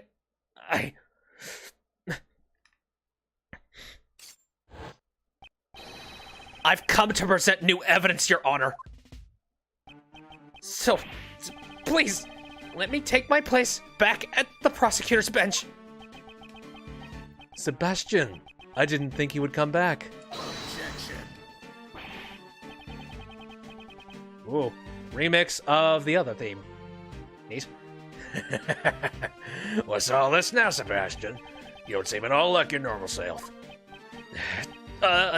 Pops, Come now. What's the matter? You want Daddy to play with you? Is that it? Well then, why don't we just head on back home? return to the witness stand! What's wrong? You're shaking like a leaf. Your Honor, the prosecutor officially in charge of this case has just arrived with new evidence. The trial is still in session. In light of this, shouldn't we continue with the proceedings? Clap, clap, clap. Naturally, the defense has no objections, Your Honor. I'm sure the defense attorney originally in charge would say the same. The prosecution has no objections either, Your Honor. Boy.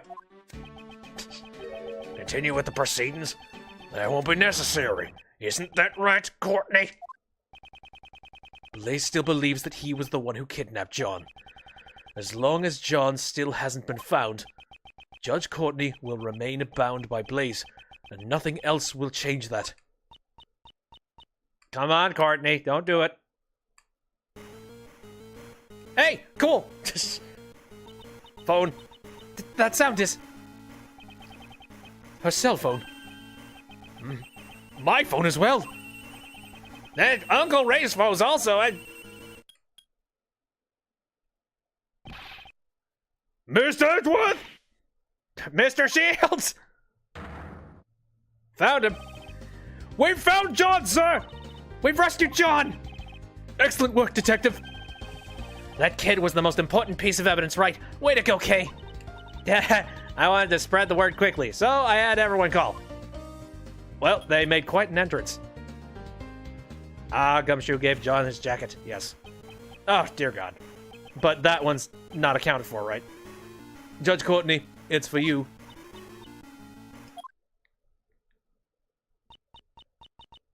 Yes, I see.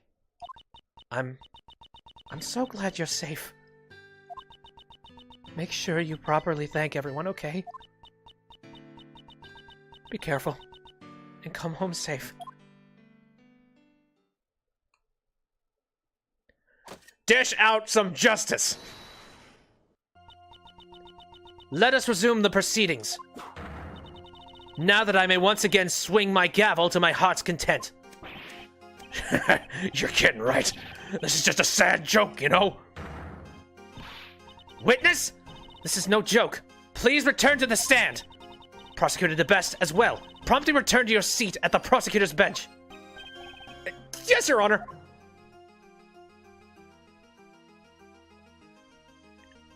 Wow. 3 prosecutors, 1 douchebag. Sebastian DeBest. Yes, Miss McCarma. I leave the rest to you. Huh? Going up against your own father. It won't be easy. I shall observe how things pan out. From the gallery. That's a lot of faith. A lot of faith that I don't think I would have. Now then, allow me to ask once more. Is the prosecution ready? Prosecutor DeBest, what is this new evidence you wish to present? Smug as always. The missing knife and chisel, Your Honor. You mean they've finally been found?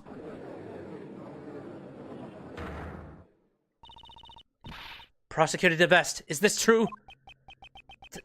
The knife and chisel. I wasn't able to find them. I searched and searched, I really did, but it was already too late. Damn it. Too late? What do you mean? I remembered this morning when I passed by Pops in the garage at home. He was holding something wrapped in a newspaper. Pops, where are you going? Ah, Sebastian, just taking out some trash. At that moment, I heard it. The faint sound of a bell. Could that sound have been, by any chance, the bell attached to Dogen's chisel? In other words, you're saying that the witness threw away the evidence? What do you think about that, asshole?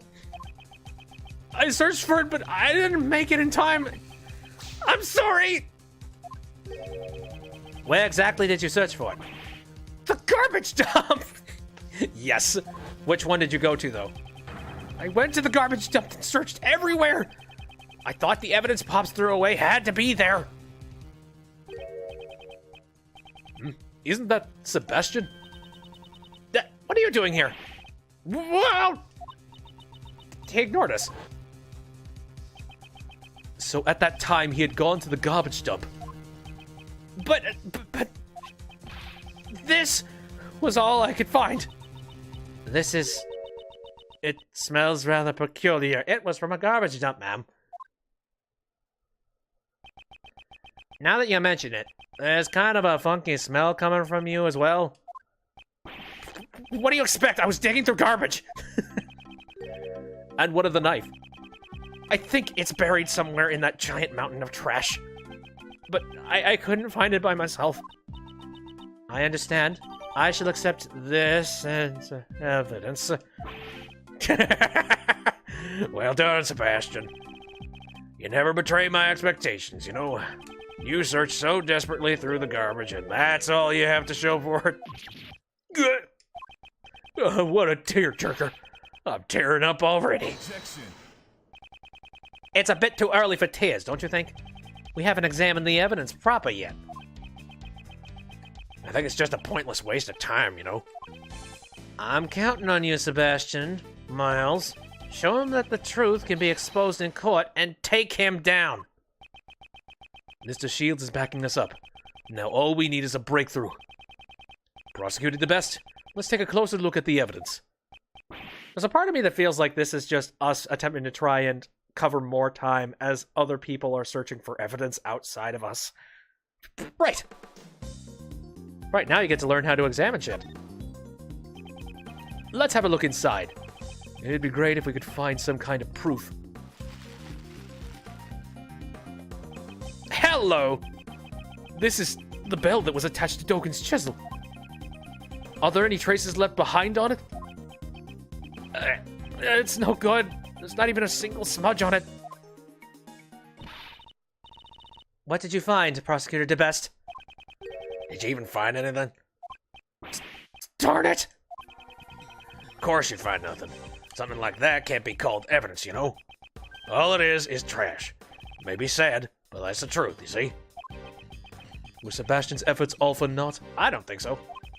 Indeed, this bell does not seem to be valid evidence. However... Mr. Edgeworth, are you really giving up? Calm as always, Edgeworth. Quite unlike Sebastian here. Well then, is the prosecution finished with its argument? Hello. You're raising an objection. Justine, not yet. We're not through yet. There's still something we haven't examined. You're still not giving up? Struggling in vain's not cute at all, you know? Seems Sebastian hasn't given up yet either. I was just thinking the exact same thing. The last item remaining. Is it trash or is it evidence? If we don't examine it, we'll never find out. The item I'm thinking of is... the newspaper. We're still not done examining the newspaper that the bell was wrapped in. It seems that Sebastian has the same idea as I do. Well, this is just wonderful, you know? So wonderful. It's to cry for. Is it desperation or simply reckless abandon? Are you really going to pin all your hopes on a worthless scrap of newspaper? We won't know for sure whether or not it's worthless until we examine it, will we? Sebastian, let's examine it post-haste. Right, and what would be on the opposite side of the newspaper, eh? Oh, hello! Is this a handprint? There's something greasy on here, too. Ugh, is it oil? Judge Courtney would like to request a fingerprint analysis on this paper. Could you please summon someone from forensics? Your request is accepted. Contact the lab at once. Reported. These are definitely fingerprints. However, it's from a glove. What? Didn't I tell you? It's nothing but a worthless scrap of paper. Just think about it, you know. When handling important evidence, what kind of idiot wouldn't use gloves? Oh, wait, wouldn't that be you? The idiot who doesn't know when to give up? That's pretty harsh, talking to your son like that. What's wrong with calling an idiot? If you want to be the best, you have to be heartless. I have no compassion for worthless individuals, not even my own son. Pops! You know, you always called yourself a genius prosecutor, haven't you? Didn't I explain to you this morning why you were a genius up until now? That's right. It was all because of me. Because of my authority. You were always being protected by people like Courtney. And me. Now, get that stinking face of yours out of my sight. Stinking. You know, now that I think about it, that stench might just suit you perfectly. Just keep it away from my nose. My eyes will start watering. Wrong! You're wrong, Pops! Sebastian, what are you talking about? You're the one who stinks, Pops. It's you, not me. What? You haven't noticed, have you? The smell, Pops. So much that you can't even hide it. Mr. Edgeworth, try smelling the handprint on the newspaper. The smell? It smells like oil. I know something that smells just like it. Come to think of it, back then, it smells like motor oil. Maintaining that motorcycle must be Blaze's hobby. That's right. The smell proves it. It proves that the culprit who hid the evidence was...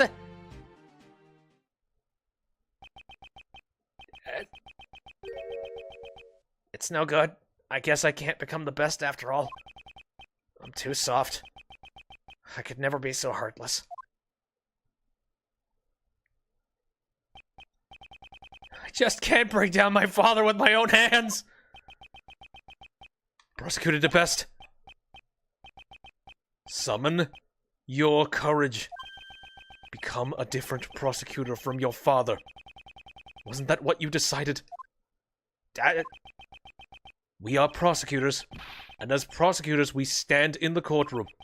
In that case, isn't it our duty to shed light on the truth? Again, that smug face, I cannot take it seriously. Exposing crimes and bringing criminals to justice, even if the criminal is your own father. That is your duty as a prosecutor. Didn't I promise you that if you have the courage to stand up, I will show you the way? And if you cannot do it alone, then we shall do it together. Thank you, Mr. Edgeworth. Allow me to present the evidence that connects this handprint with my father! Done! This is the smell of motor oil, the kind used for maintaining motorcycles. Both myself and Mr. Edgeworth have smelled this exact same smell before. Blaze DeBest, it was in your garage! And wouldn't you say these fingerprints have a rather peculiar shape? The 5 letters that spell out death, it's exactly the same as your own gloves. You can buy gloves like that from anywhere. It doesn't prove a thing. Forensics, bitch. Is that really the case? That's not the only thing that these two pieces of evidence have in common. the fingerprints on the newspaper that were used to wrap up the bill. And Blaze's mechanics gloves. This is the unmistakable similarity between both share. That would have to be... Well, we talked about the whole... Here, I'm not entirely sure because I didn't look too closely at it, but I'd have to guess it has to do with the residue on the gloves? No, it can't be. I think the residue from the gloves is something different. Maybe. Oh, maybe it has something to do with the A being faded.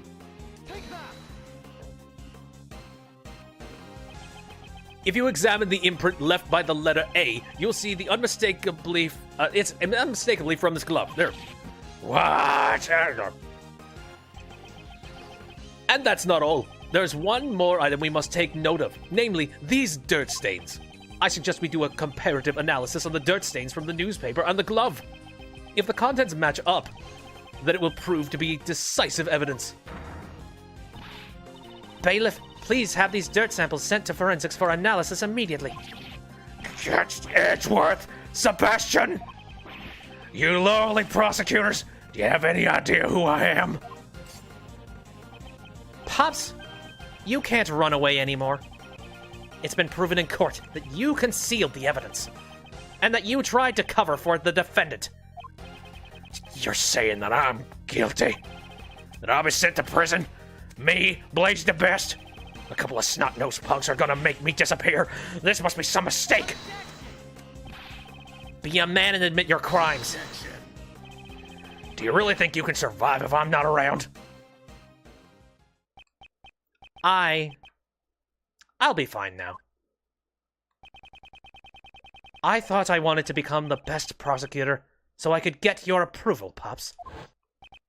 But when I was kidnapped by your men and stuck in that dark room, I started thinking, I am truly powerless. I despaired and averted my eyes from the truth. But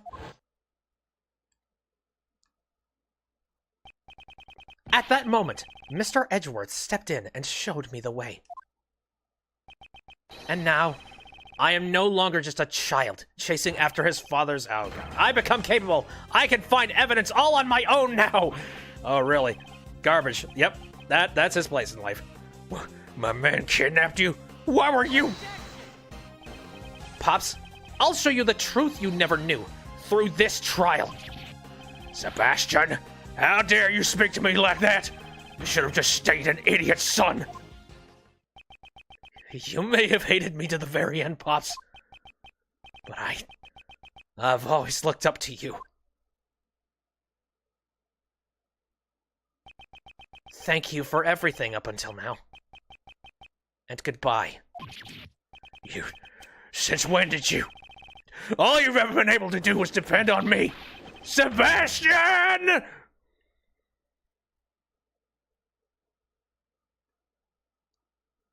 Enjoy a nice, comfortable cell. Jesus. It has been established that the evidence was concealed by Blaze de Best himself. A judgment regarding his concealment of evidence shall be delivered at a separate trial. The missing chisel and knife still have yet to be found. However, once a search of the waste disposal site is underway, they will surely be discovered.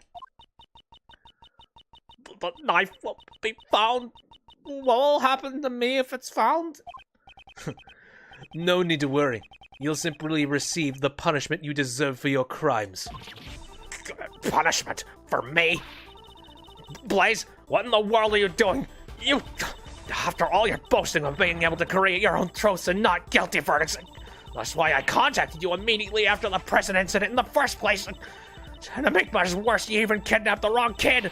I just can't believe this. You really are completely useless. That was certainly a violent outburst, but you heard her, Prosecutor de Best. Yeah, she got flustered and said a bunch of important stuff. Right? Indeed. That's correct. He still doesn't seem very sure of himself. Very well. And with that, this court is adjourned. Well, wait. Yeah. What? Huh? Who are you? Hey, friend. Judge Courtney. Still too early for a happy ending. Langsy says the end of the trial is not always the end of the case. And who might you be? A badass, that's who. The name's Shi Long Lang. I'm just a humble lone investigator. Do you have some objection with this trial? Not a chance. The defendant there has a heart as black as a moonless night. Wagon, don't tell me you're the one from 12 years ago. You got it. Ain't this nice? Now you're finally going to prison, where you belong. 12 years is a long time coming for a suspended sentence, don't you agree? Agent Lang, what are you talking about? The SS-5 incident from 12 years ago. It's a case I'll never forget. 12 years ago. Well, a lot has changed. It all happened over 12 years ago. Back then, he and my father were close friends, and our clan protected the president's life. But then he suddenly changed. It's as if he became an entirely different person. Nowadays, he doesn't even have a shred of faith in the police force of Zhengfa. 12 years ago. I wonder what went on then. Well, now we know. This case. Might it have something to do with Lang's father and President Huang?